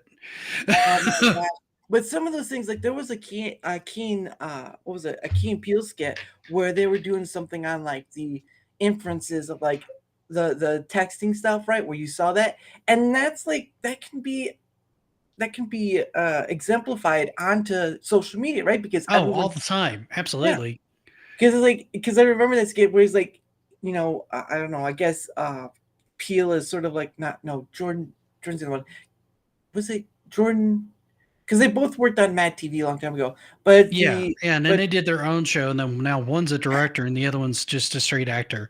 yeah, but the other one, I think he was like doing ganja or whatever. So he's chill, he's relaxed, and he's sort of texting back like, oh, on mill sort of thing. And then the other guy's like, you piece of, and then it just gets this back and forth until you get to the end where they get at the bar that they're going to. And he's got ordered drinks for his, he's ordered a drink for his dude or whatever. He's just sitting there, and the other guy comes in with like a bat with nails, and he's just like, oh. And it's just like that. That's what social media is. People read here. They don't read what the other person is putting out. They read here from their own perspective. Well, that's just it too. You can't really tell context or vocal intonations, and there's a lot of stuff that gets lost when you write things down, particularly when you're dealing with a limit of like X number of characters, right? So you're having to abbreviate things, and you're having to do all this, that, and the other, and it's easy to miss certain phrasing that would make things make sense, or make them way less offensive. Or, sometimes somebody's just predisposed to see it as offensive. And so it doesn't matter how you say it, they're still going to find it offensive. Yeah. And but it's just like, oh, well, what was it? It's just like people don't get to step back and say, are they meaning this? Or am I implying this from my own perspective? Because that's the thing right there. Yeah. You'll see people do that, and it gets worse every day too, because something will come out and somebody will, like the Dr. Disrespect thing when it first came out. I was like, I'm glad you guys were kind of right on this, because so many of you immediately made videos and ran out and ran with this. The moment the hints came out, before you even knew anything about it, right? Yeah. And he was already tried and executed in the court of public opinion. Yep. He already lost multiple deals before anybody had any main facts really listed. All this stuff started kind of snowballing, and I'm like, this is becoming more and more of a problem, right? Because before any of these people really had the facts, they're making snap calls based off the court of public opinion rather than waiting and seeing what's really the truth. Now, for the most part, it seems like they were correct in their reactions at this time, but there's been plenty of times where that has not been the case. Right? Mm-hmm. And then now the damage is done and it doesn't matter, right? Because even if they're exonerated, well, that doesn't make the news headlines or make social media as much as when they were accused. And so from then on, they still have that stigma of whatever happened, regardless whether they did it or didn't do it. Yeah. Well, and it's basically saying crucify him, crucify. It's basically at that point, and it's no better than just because you can, you think it's bad when you have someone like who's been in prison forever and exonerated through DNA. No, this is quick. This is mob rule at this point. Yeah, absolutely. People don't want to talk. People want to say, "Oh, we need to stay from mob rule. We need to stay," but you're already doing it anyway through social media. I mean, don't get me wrong. The technology of, being able to do this is great because there's a positive to it. But when you talk about social media in the aspect of like Facebook or Twitter X, whatever, you already see the downgrade of it because it allows. We can call it the digital public square, but it's basically just a hung jury just waiting for something to happen. Not all, but there is a huge chunk of people who just wait for that delicious morsel that falls off the table. Well, and it's because they make money off of it, right? Yes. They either get money or influence out of it, because people are either looking for followers on X so they have more influence, and so they get these deals. Because for a while, influencers on X and Twitter and stuff like that were getting stuff just handed to them, be it trips or items or whatever, because they have a lot of people that follow them. So if they say they like a thing, well, that's like a big endorsement for whatever company, right? Yep. YouTube and other platforms are the same way, right? So the faster you can move on something, the faster you can have an opinion on it, the more clicks you're likely to get. And the clicks and the likes and all that are what they're kind of farming here because they want to be seen as an authority, right? Yeah. And whether they're wrong or not doesn't matter. And what's really become bad about it is journalism has followed suit in a lot of ways. They've become just as bad, if not worse, than a lot of the social media avenues that run with it because they see them as direct competition now. Whereas before they were, well, we're the news. Well, now most people aren't getting their news from the news. They're getting their news from other sources, right? So now they're having to play that game. I hesitate on that because people, content creators, when they do it, they read articles from those news places through Some of them do, yes. So through a way, they still are getting their news out. In essence, whether it be gaming or not, it doesn't matter. You have these content creators reading articles about and giving their opinion. Sure, whatever, but you see a slow move over to it being just another 24/7 ordeal, and I'm just like, why is it we have a news piece that comes out, right? Like say something of like the Kotaku stuff or the Dr. Disrespect has been the big thing for a while. Of course, the debate stuff has too, but we'll just stick with the Dr. Disrespect. Hanging on every single word that comes out, and boom, boom, boom, you make money. Because you got to, right? As a content creator, if you make a business off this stuff, you've got to hit those marks in order to keep paying those the people within your field. I'm like, but for me, it's like, why are you hanging on to just one thing to make you money in order to support your crew? Why? It's like the conversation you were having with Mike when you were talking about like all the Star Wars stuff, right? Yeah, yep. Because it's the same way. Because you've got guys like Star Wars Theory and all these other people that their income's getting hurt now because they're basically getting demonetized for not agreeing with like particular shows from Disney because Disney's just swinging the hammer that they've always had at these people to shut them up. Which is it's a bad look for Disney to do, but it also sucks for them because this is literally their job. So whether they want to watch the show or not, they have to watch the show because this is their job. This is how they make their money. Well, I'm gonna let people know a secret. If Disney is not bankrupt, it's not bad for them. Yeah. The thing is too, is Disney's in a weird spot too, because everything at the park is getting more expensive to compensate for the fact that they're losing money on these other avenues. They're losing money hand over fist on Disney Plus. Right. Like most of these shows aren't making money, not by a long shot. But my thing, and it always has been, is okay, just sticking with the Star Wars stuff. So I've seen a lot of content creators say Star Wars is dead. But wait a second, you're still talking about it. So what is it still alive or dead? Because for me, it feels like it's either the movie Weekend at Bernie's or it's necrophilia. Yeah. Yeah. And it's not dead. It's just dead for them. Like I've mostly tapped out of a lot of the shows too, just because they don't really resonate. I don't really have any interest in the stories they're telling. Right. And that's fine. It's not for me. I'm happy that there's hopefully an audience there that enjoys that content. And there's some people that are watching it and really digging it.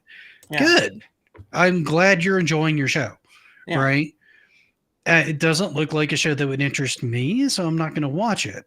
Right. Like the last one I really watched that I enjoyed was Andor, and I watched Obi-Wan and it was okay. I watched Book of Boba Fett and it was okay. I could tell those two shows could disappear and it wouldn't really matter to me. Right. I'm not going to vilify them. Everything I've seen about The Acolyte, I don't even want to watch it. It just doesn't look like something I want to watch, right? But I'm not going to spend all day bashing it on social media. I just don't watch it.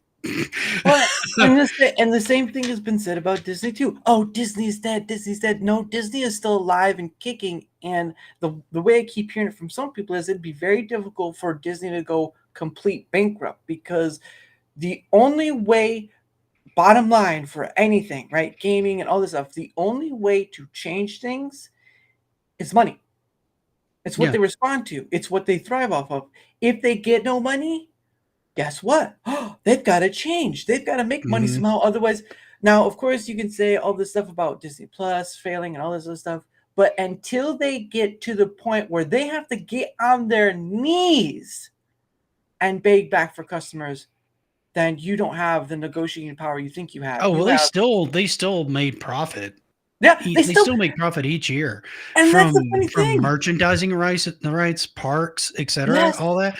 Those all still make them money. Disney Plus is losing the money, and in some ways, you got to wonder if that's just becoming like a tax write-off for them, right? Because they can use some of these shows as a loss to like save them more revenue than it costs them to run Disney Plus. Which could be what's happening with some of these. You know, they greenlight some really good stuff and they greenlight some stuff that's not good, so they can write those off as a loss and cut their taxes. Same thing with Warner Brothers with some of the stuff they've done. Again, at the end of the day, you can give your criticism. Great. Well, it's a different perspective, whatever. But when you keep bashing on it again and again and again, and then you say stuff like, it's dead, it's dead, it's dead. No, Boy Who Cried Wolf, it is not dead. It is still alive, and you help keep it alive. Yeah. You help keep it alive. It's like the people that watched Velma. They're like, don't watch the show. And then everybody started hate watching that show. Now, mind you, that was probably going to get a second season anyway, because I think they made enough episodes for like 2 seasons. Yeah, possibly. And since it's animation, they had bought all of it, and it's expensive. Right? So they were going to run it regardless. Yep. But at the end of the day, these content creators, I know if you build your business on it, it's what it is. But at the end of the day, you've built yourself into a corner. Yep. You've built when you're a content creator and you've gone after the niche or whatever, and you're talking about, you know, just some singular thing like Star Wars or just Star Trek or whatever, and you see them fall down and down and down, and you realize, oh man, I'm making a lot of money of it, but now I can't even talk about these shows because I either get demonetized or there's not enough stuff coming out. You have built yourself into a corner, and that's on you. Yeah. That's on you. You can't go to anyone else. You can't go to YouTube and say, oh, guys, you got to stop doing this. Because if you're only, for me, this is why multi-platform, right? If you're only on one platform, you have no negotiating power unless you have name power. Yeah. Yeah, and if you get to be a really big name like Pokimane or Amaranth or Dr. Disrespect or Ninja or whoever, right? PewDiePie, right? You can go anywhere you want to, and you're going to have at least even if a fourth of your crowd follows you, that's enough to pay you money to bring you over. And chances are you're going to bring more than that over, right?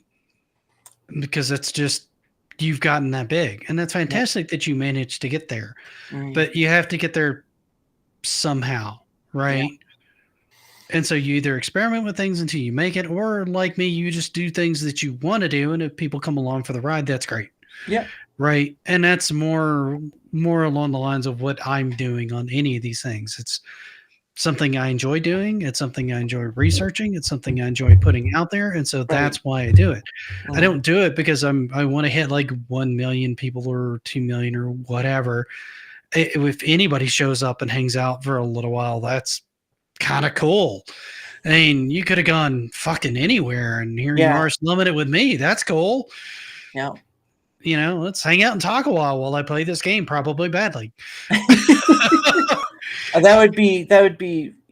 I've recently tried to get back into Elden Ring because it's just one of those games where I'm like, it's. I know it's not an easy game, but it's like a game where it frustrates you more that you want to give it up after a while. It's like or you farm at the very lowest level and where you can do like one hit, and then you just like, or easy hits, whatever, and you just like building up to the point. But it's just like, that would be me. If I ever tried to stream that, I would just be like, oh, I died again. Oh, and there's fun. Well, there's a reason I never streamed Demon's Souls when I was playing it. I bought Demon's Souls in order to, on the PlayStation, because I'm like, well, if I'm going to try this type of game, let me try the first one.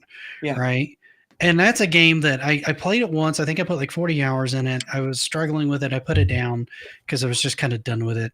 I came back and I eventually managed to beat it, but I feel like I mostly beat it out of spite, not out of any great joy of the game, right? And so I haven't really been eager to pick up another one of those titles to try that, because I don't know if I'm going to run into that same thing. One, it was kind of one of those things, can I keep myself calm enough and not light up or break a controller or get that worked up about it that I can't complete it, right? Can I stick with it and complete it and not get angry at it enough to where I'm just causing myself grief and delete it or whatever? So it was kind of twofold, right? So I beat it. I'm glad I beat it. It was a neat enough game. Is it like one of my top tier games, best games ever? Not even remotely close. Yeah. You know, and I feel like Elden Ring would be the same way for me. But I know people who love that. Like Silver Fox has basically made his entire channel Elden Ring at this point. Yeah. He just loves that game. Yeah. And anytime he goes to play something else, he always comes back to Elden Ring. Yeah.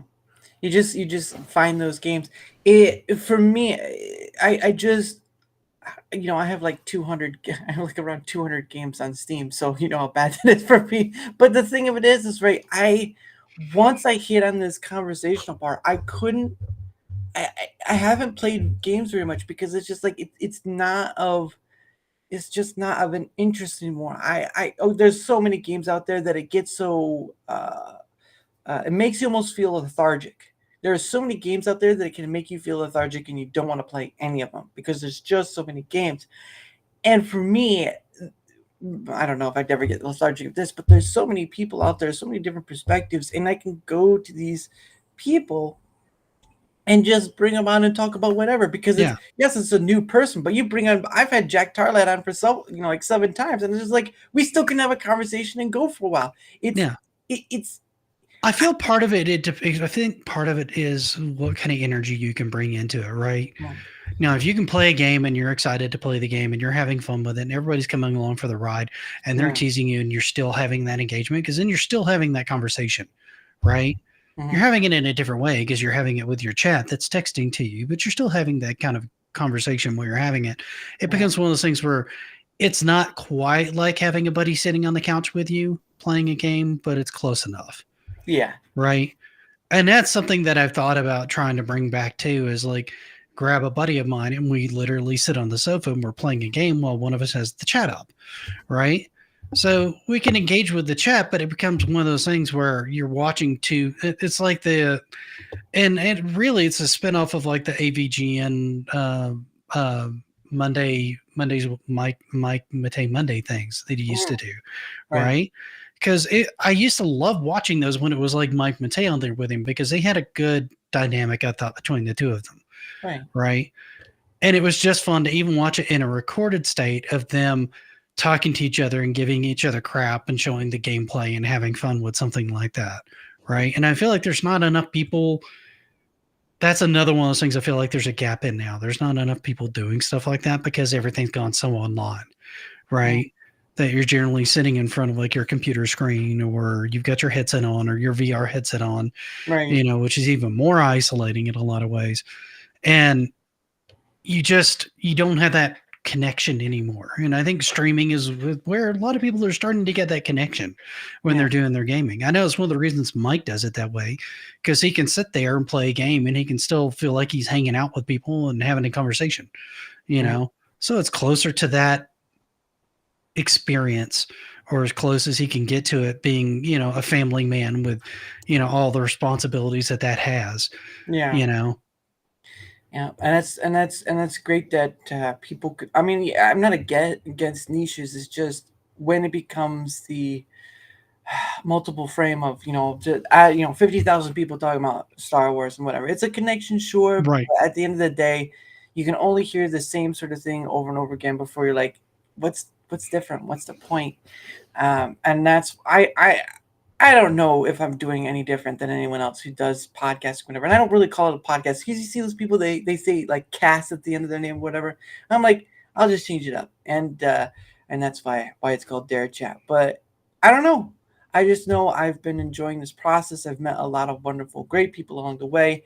And it's not something to take for granted, because I've had people on I haven't had on again because, they've whatever, but our time is encapsulated at least in a moment. And for me, that's more important than all the other stuff. Again, yes, I know the engagement helps me in trying to reach more people and stuff. That I understand why it is the way it is, but I've always been the consistent form of being about the conversation part, because I'm telling you what, it's not a lot of anymore. It's a lot of I'm right, you're wrong, talking about one specific thing, and you're just stuck in this rut and stuff. And I'm just like, sorry, check please. I'd rather get out of it.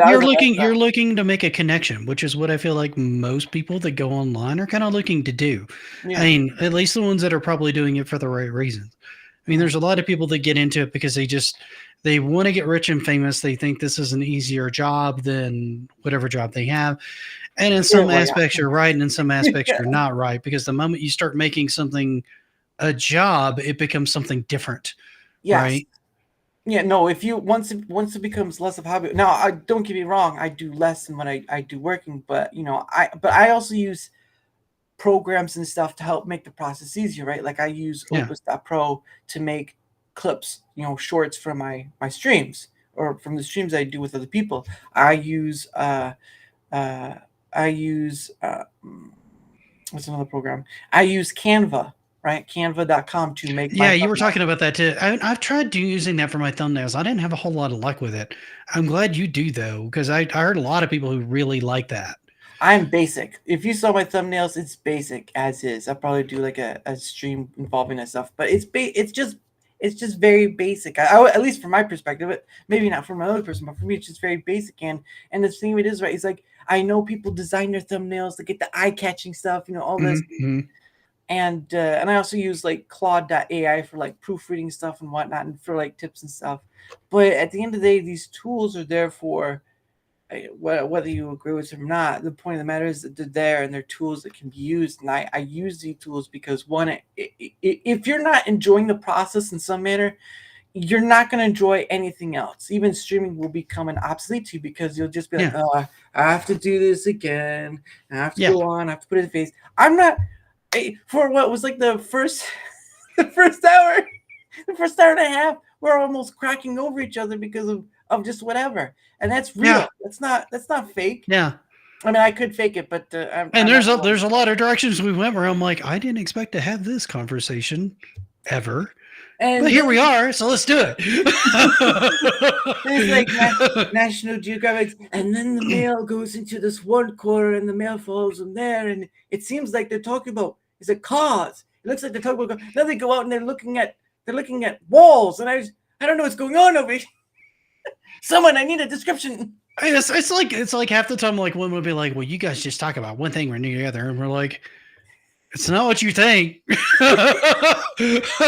I promise you, it's probably not. And I understand why people ask, what's the topic? What's that? And I'm like, dude, we'll just start with you and go from there. But I'm like, the conversation is the topic, because almost anything can go in there. But I understand why people ask topic, because they've been trained that way. Or maybe when you didn't mention any topic, I'm like, okay, so we're just gonna get on. We're gonna have a conversation. You may focus it on what I do. It may just go a totally different direction, and however it goes is however it goes, right? Because I'm not that particular about it. I mean, I was looking at some of your content to go, okay, here's what this guy's about. Mm-hmm. Okay, here's how a normal conversation goes, right? So, okay. So this is like sort of like me and Mike just going off the rails, which is like every time we're on stream together. So this is fine. This is my wheelhouse. I'm good here. We're good. And don't get me wrong. I've had people on before, come out of the nervous part, whatever. And some don't show their faces. That's fine too. It's understanding that there's, for me, because I know Yankee for you, who's another person I'm going to have on next month, who does sort of a freeform. For me, freeform allows the opportunity for something to pop up, and you can go to. It's sort of like allowing ADD to happen. Yeah, right? It's allowing ADD to happen. Then you can go wherever, and people are just like, I can't, and all that stuff. But when you allow, let's just say, like, the waves of the ocean, instead of just crashing you to push you over, when you just allow to wash over them, and you're still standing tall and all this stuff, you allow something just inexplicable to happen, and from it can flow this whole sort of thing too. And that's what I keep trying to explain every time is that yes, it doesn't have a set thing, and I know people ask for topics. Okay, I understand, but guess what? When you I wasn't worried about it. I'll be honest. I know you're not worried. I'm not trying to explain it to you. I'm trying to explain it to them. People who watch it in the replays, like he says that all the time, but does he really mean it? Yes, I really mean it. Get it? Get it now. Oh my goodness! If they haven't gotten it this deep in, they're probably not going to get it. Man, they were going all over the ball. They were going from here. They were going over there, and I can't remember. There wasn't enough weed for me to follow the conversation, man. It's like that. It's like that scene from the GIF you see of Charlie from Sunny Philadelphia, and you just like have these wires and stuff all crossing each other. It's like it's all over the net, man. I can't handle it. It's all a conspiracy, man. He's coming hard in, brother. I can't tell where he's landing, but it looks like he's upside down. Come in for a landing, bro. We ain't gonna hurt you.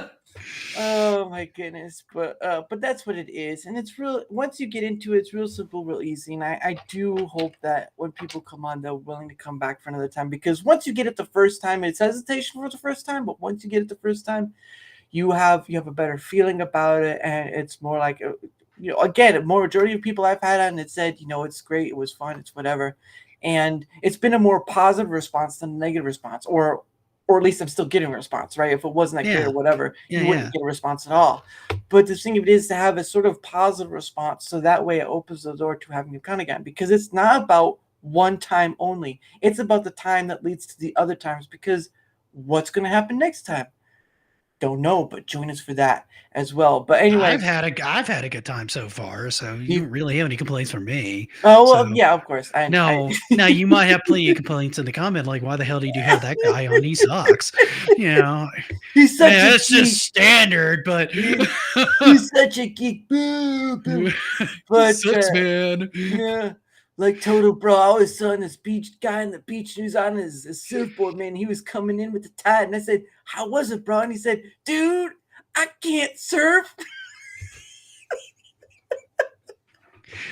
Again, I don't know how we got here, but I'm here for it. Yeah.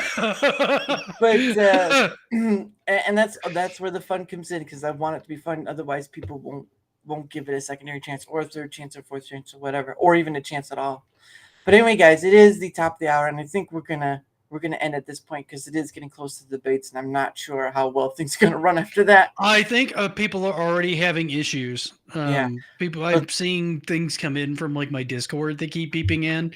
Yeah, that people were trying to set stuff up with OBS, and Rumble appears to be down, and viewership seems to be down across the board because people are struggling with Rumble right now. So it appears to be a thing. Yeah, so that's where we're gonna end it right now. Well, also because I've got to set up for tomorrow's stream too. It's like, oh, please do look. But I should probably go get some food too. Everybody was talking about hot dogs, and now I'm hungry. Hot dogs and s'mores. S'mores. I mean, it's a good combo. Not at the same time. I mean, I don't want my hot dog in the s'more, but Wait a second. What if I'm not judging anybody? Do what you want to do. No. What if you had a s'more in the form of a hot dog? I mean, I'd eat it. There you go. Get a graham cracker like bun, and just it's done. It's over with. There you go. I'm fine. I'm fine with that. That's fine. I've given you the idea. Now, of course, we'll do our whole promotion thing, and then I have one thing before we go, and then we'll end it for the night. So anyway, so go ahead and promote yourself again, good sir. Okay. Yeah, I'm the Geekstorian. I'm on both YouTube and I'm on Rumble. Rumble's a bit different. I do more live streams on Rumble than I do on YouTube, because I do only the one on YouTube, which is the Retro Root Show, which has me and Mike Mullis and anybody else who wants to come on that wants to talk about a retro topic. So if you have a topic that's related to either current gaming or retro gaming, or better yet, the two kind of synergizing together, then we're more than happy to have you on at any given point. Generally, if we have a guest, I kind of let them start the topic, and then I'll do some research on it to kind of help move things along. Or if you're just running it on your own, I'm okay with that too, and I'll just kind of moderate things and let you kind of kind of go, kind of like a Robin Williams thing, wound you up and I just let you do your thing. It's fine. It makes for an easy night for me. I do a lot of game history content and things of that nature. I do modern and retro gaming, and that's pretty much it. If you're into that, cool. If not, well, come check it out anyway and leave me a nasty comment. That's fine too. And I will add his links in the description after the show, of course, so I can do that after. Yeah, I've got to get the links over to you. I don't have you on Discord, and I don't have access to Twitter from my computer right now, so I have to figure out a way to get those to you.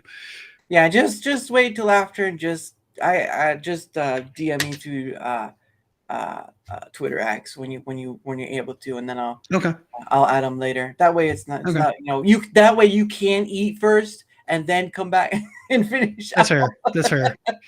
This man wants to eat. I gotta let him go. I blame Tiny Panda Face. She made me hungry. It's her fault. She's a tiny panda. She has to eat to get taller. Fair. It's fair. But anyway, and then I'm gonna get some. You're not wrong. I'm gonna get some comment later from her. It's like you, and I'm like, oh please. But anyway, so I streamed both YouTube and Rumble, of course, at Daramouthe. I also have a Discord at Daramouthe, but that's mostly just for DMing. I have a Twitter X fan account at Daramouthe. I also have an email. Look, guys, down in the link tree below, all that stuff is there. If you'd like to have the opposite, take that opportunity up to come on, hit me up on either of those places, or leave a comment in either YouTube or Rumble, and I can get right to you. Look, guys, this opportunity doesn't matter if you're big or small or not a creator at all. The opportunity is there for you to try. I'm not here for arguments. I'm not here for debates. I'm not here for trolls who just want to ruin things and not be fun and have a conversation, whatever. I'm here for people who want to come to a point of saying, hey, I've got something to say, or just whatever, or being the experience, right? And that's the point. I'm trying to have this thing that's an experience that connects us together for a moment.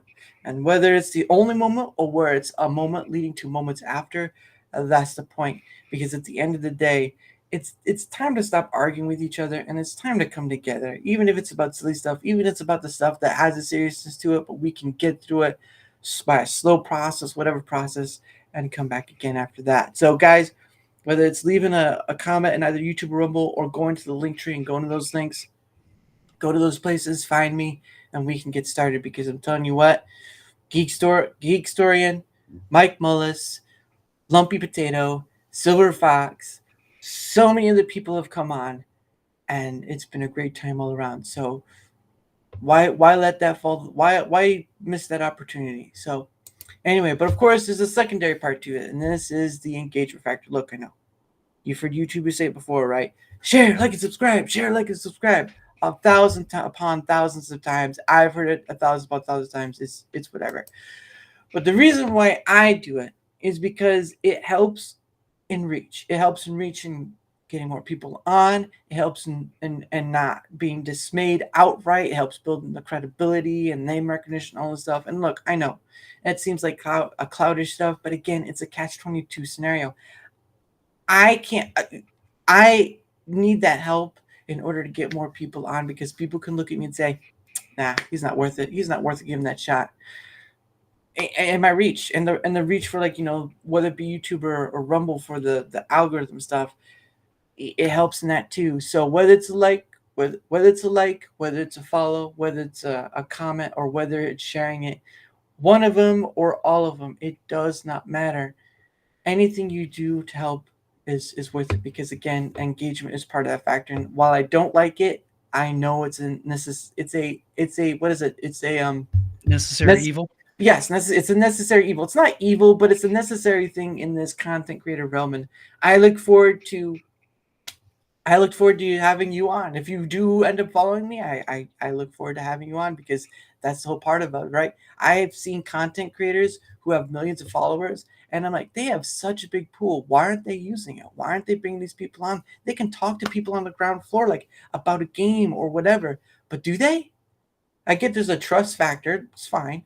But you can easily do that in a like similar or small vetting process. Look, guys, I offer this opportunity, and your helping the engagement helps bring that more opportunity to more people, and you guys get the benefit without all the work. Because I still have to go out there and ask people. I had to go ask Geekstorian. I was like, hey, bro, would you like to come on? And he said, look, dude, just ask me like a normal person. I said, okay. Actually, I think I approached him. He's like, hey, if anybody wants to come on, I'm like, well, I got some free time. Yeah. There you go. You got the free time. When you need some help. But the point about it is sharing with others and just having a great time out of it, because if you're not having fun out of it, you're not going to come back. And it's time to sit down across the table, sort of thing. So, but anyway, guys, thank you so much. All right, so we have this. There's this thing. I don't know if you remember. Do you remember the James Lipton Actors Studio?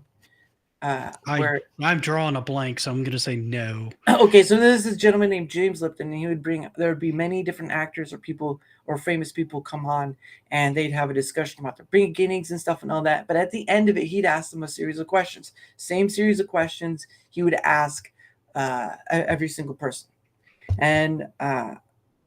And then there was a show I used to like to watch called Whose Line Is Anyway? The U.S. version. I love that show. Yeah, that's a great show. They had a game called Scenes from a Hat.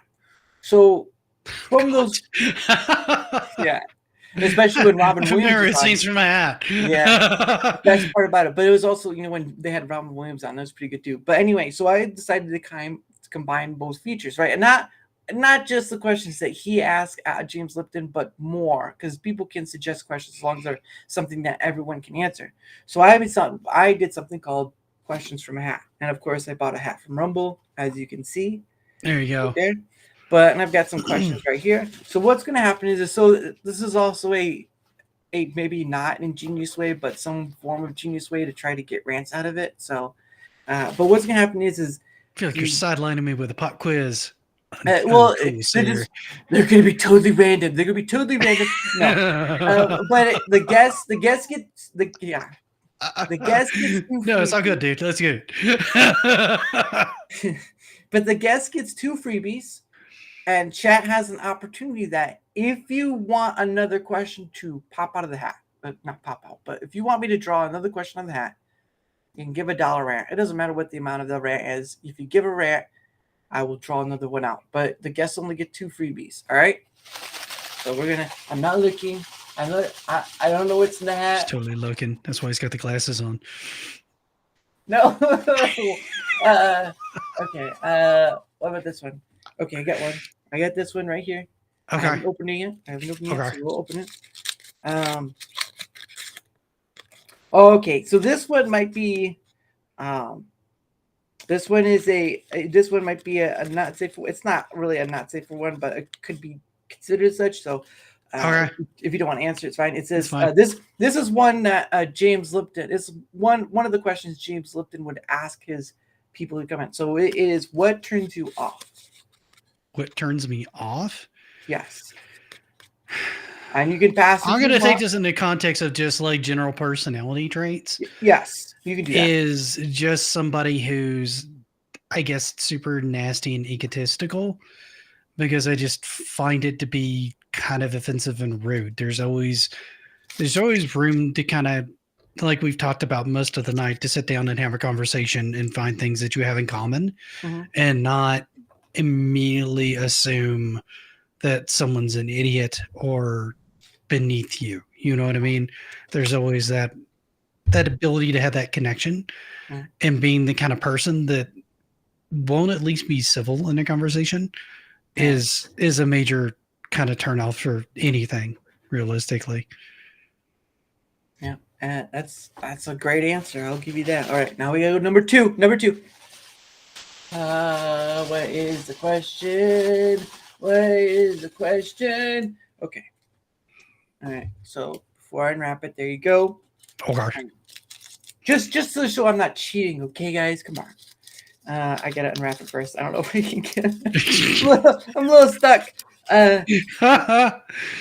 Okay, here's technical difficulties. Everybody, we're fine.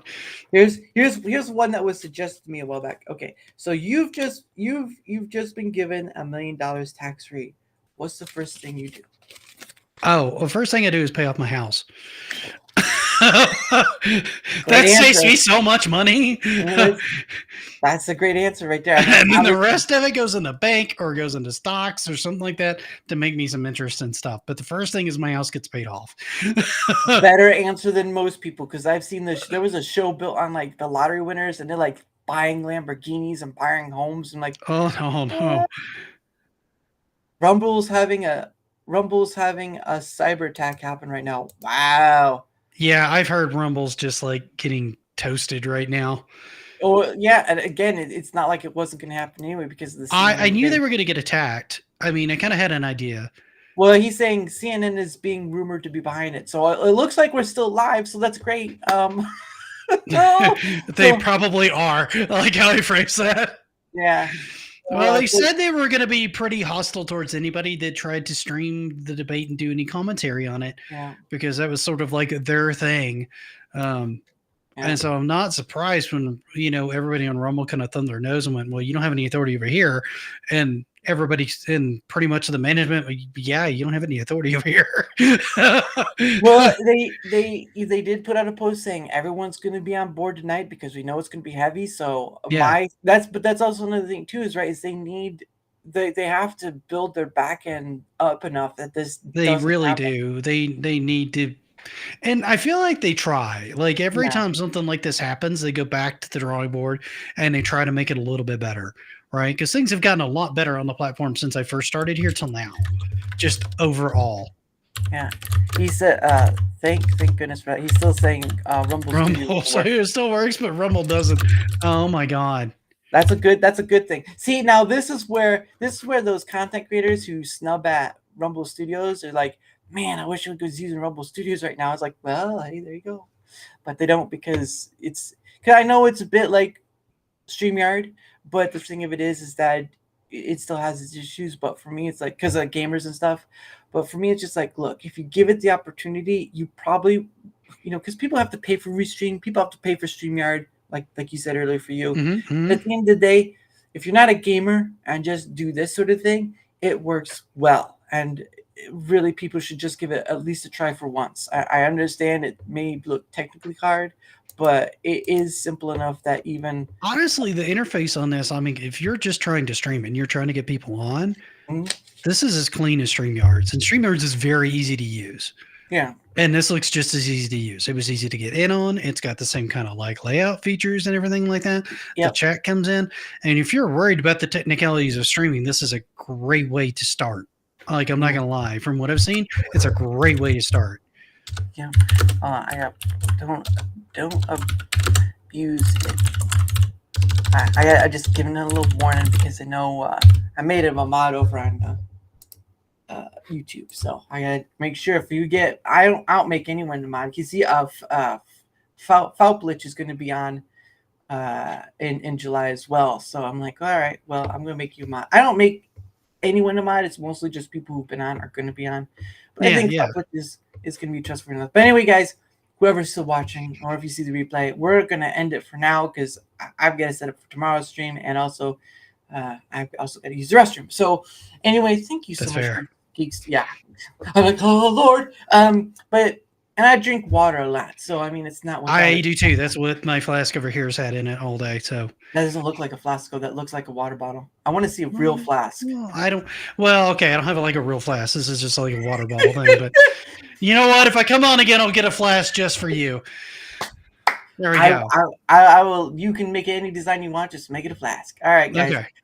Thank you again, Geekstorian, and of course, you're always, like I've said, that everyone else has come on. You're always welcome back. Hey, if you want to have me on again, and you got a spot you need to fill that you don't have somebody new coming on, let me know.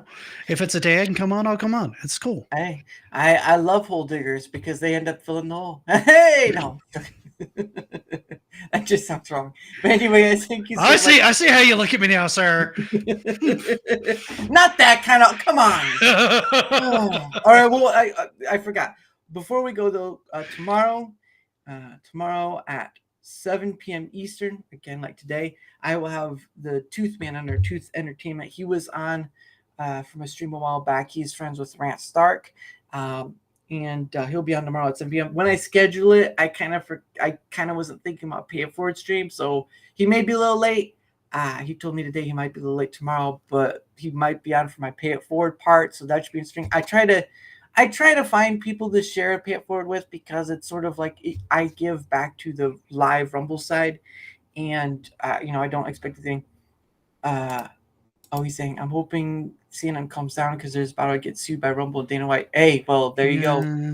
Well Dana White will just yell at him. But anyway, I really do want to share the pay it forward because it's paying it's paying it forward without any expectation in return, and I do that every Friday I can, because some Fridays, like the holidays, like next week I won't be able to do it because it's a holiday weekend, so I won't be here for that, but every Friday I can do it. I do it 7 p.m. Eastern, and I just go about the Rumble live stream and just give some likes, comments, and some money for people. So what's that? Power Step 8 is tomorrow, and if Dana White and Frank find out that some okay, I see. Oh, it's back on, he says. So I guess they're really working on it hard. But anyway, thank you guys so much. And 7 p.m. Eastern with the Tooth Man, and of course the Pay It Forward stream. I hope you're able to join us. I have one more shameless plug. I have a video dropping tomorrow on the rise and fall of Sunsoft, the company. So that'll be on both the Rumble channel and YouTube. That's all. No, you're fine. Yeah, they'll be $5. But anyway, no. Damn it! I need to get it. No. But anyway, guys, thank you so much. And of course, as always, we end the stream with, and of course, you saw the intro that's created by a artist named by Pogo, which you can find his stuff on YouTube, Pogo. The reason why I play his stuff is, one, because I like it, and two, because he doesn't copyright strike people who play his stuff. Unless it's malicious or whatever. But usually he lets people play his stuff, and you don't get a copyright strike for it. That's why I do it.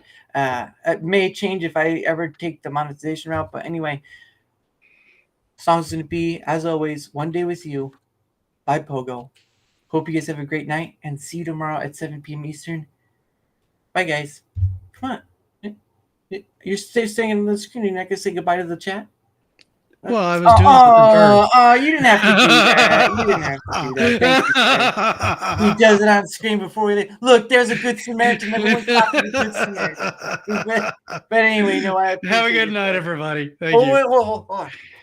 Now, because you did that, you get a post note on the wall. So don't worry. I'll do that during. But anyway, guys, see you tomorrow, 7 p.m. Eastern for the Pay It Forward and Tooth Entertainment. Bye, guys. Night, everybody.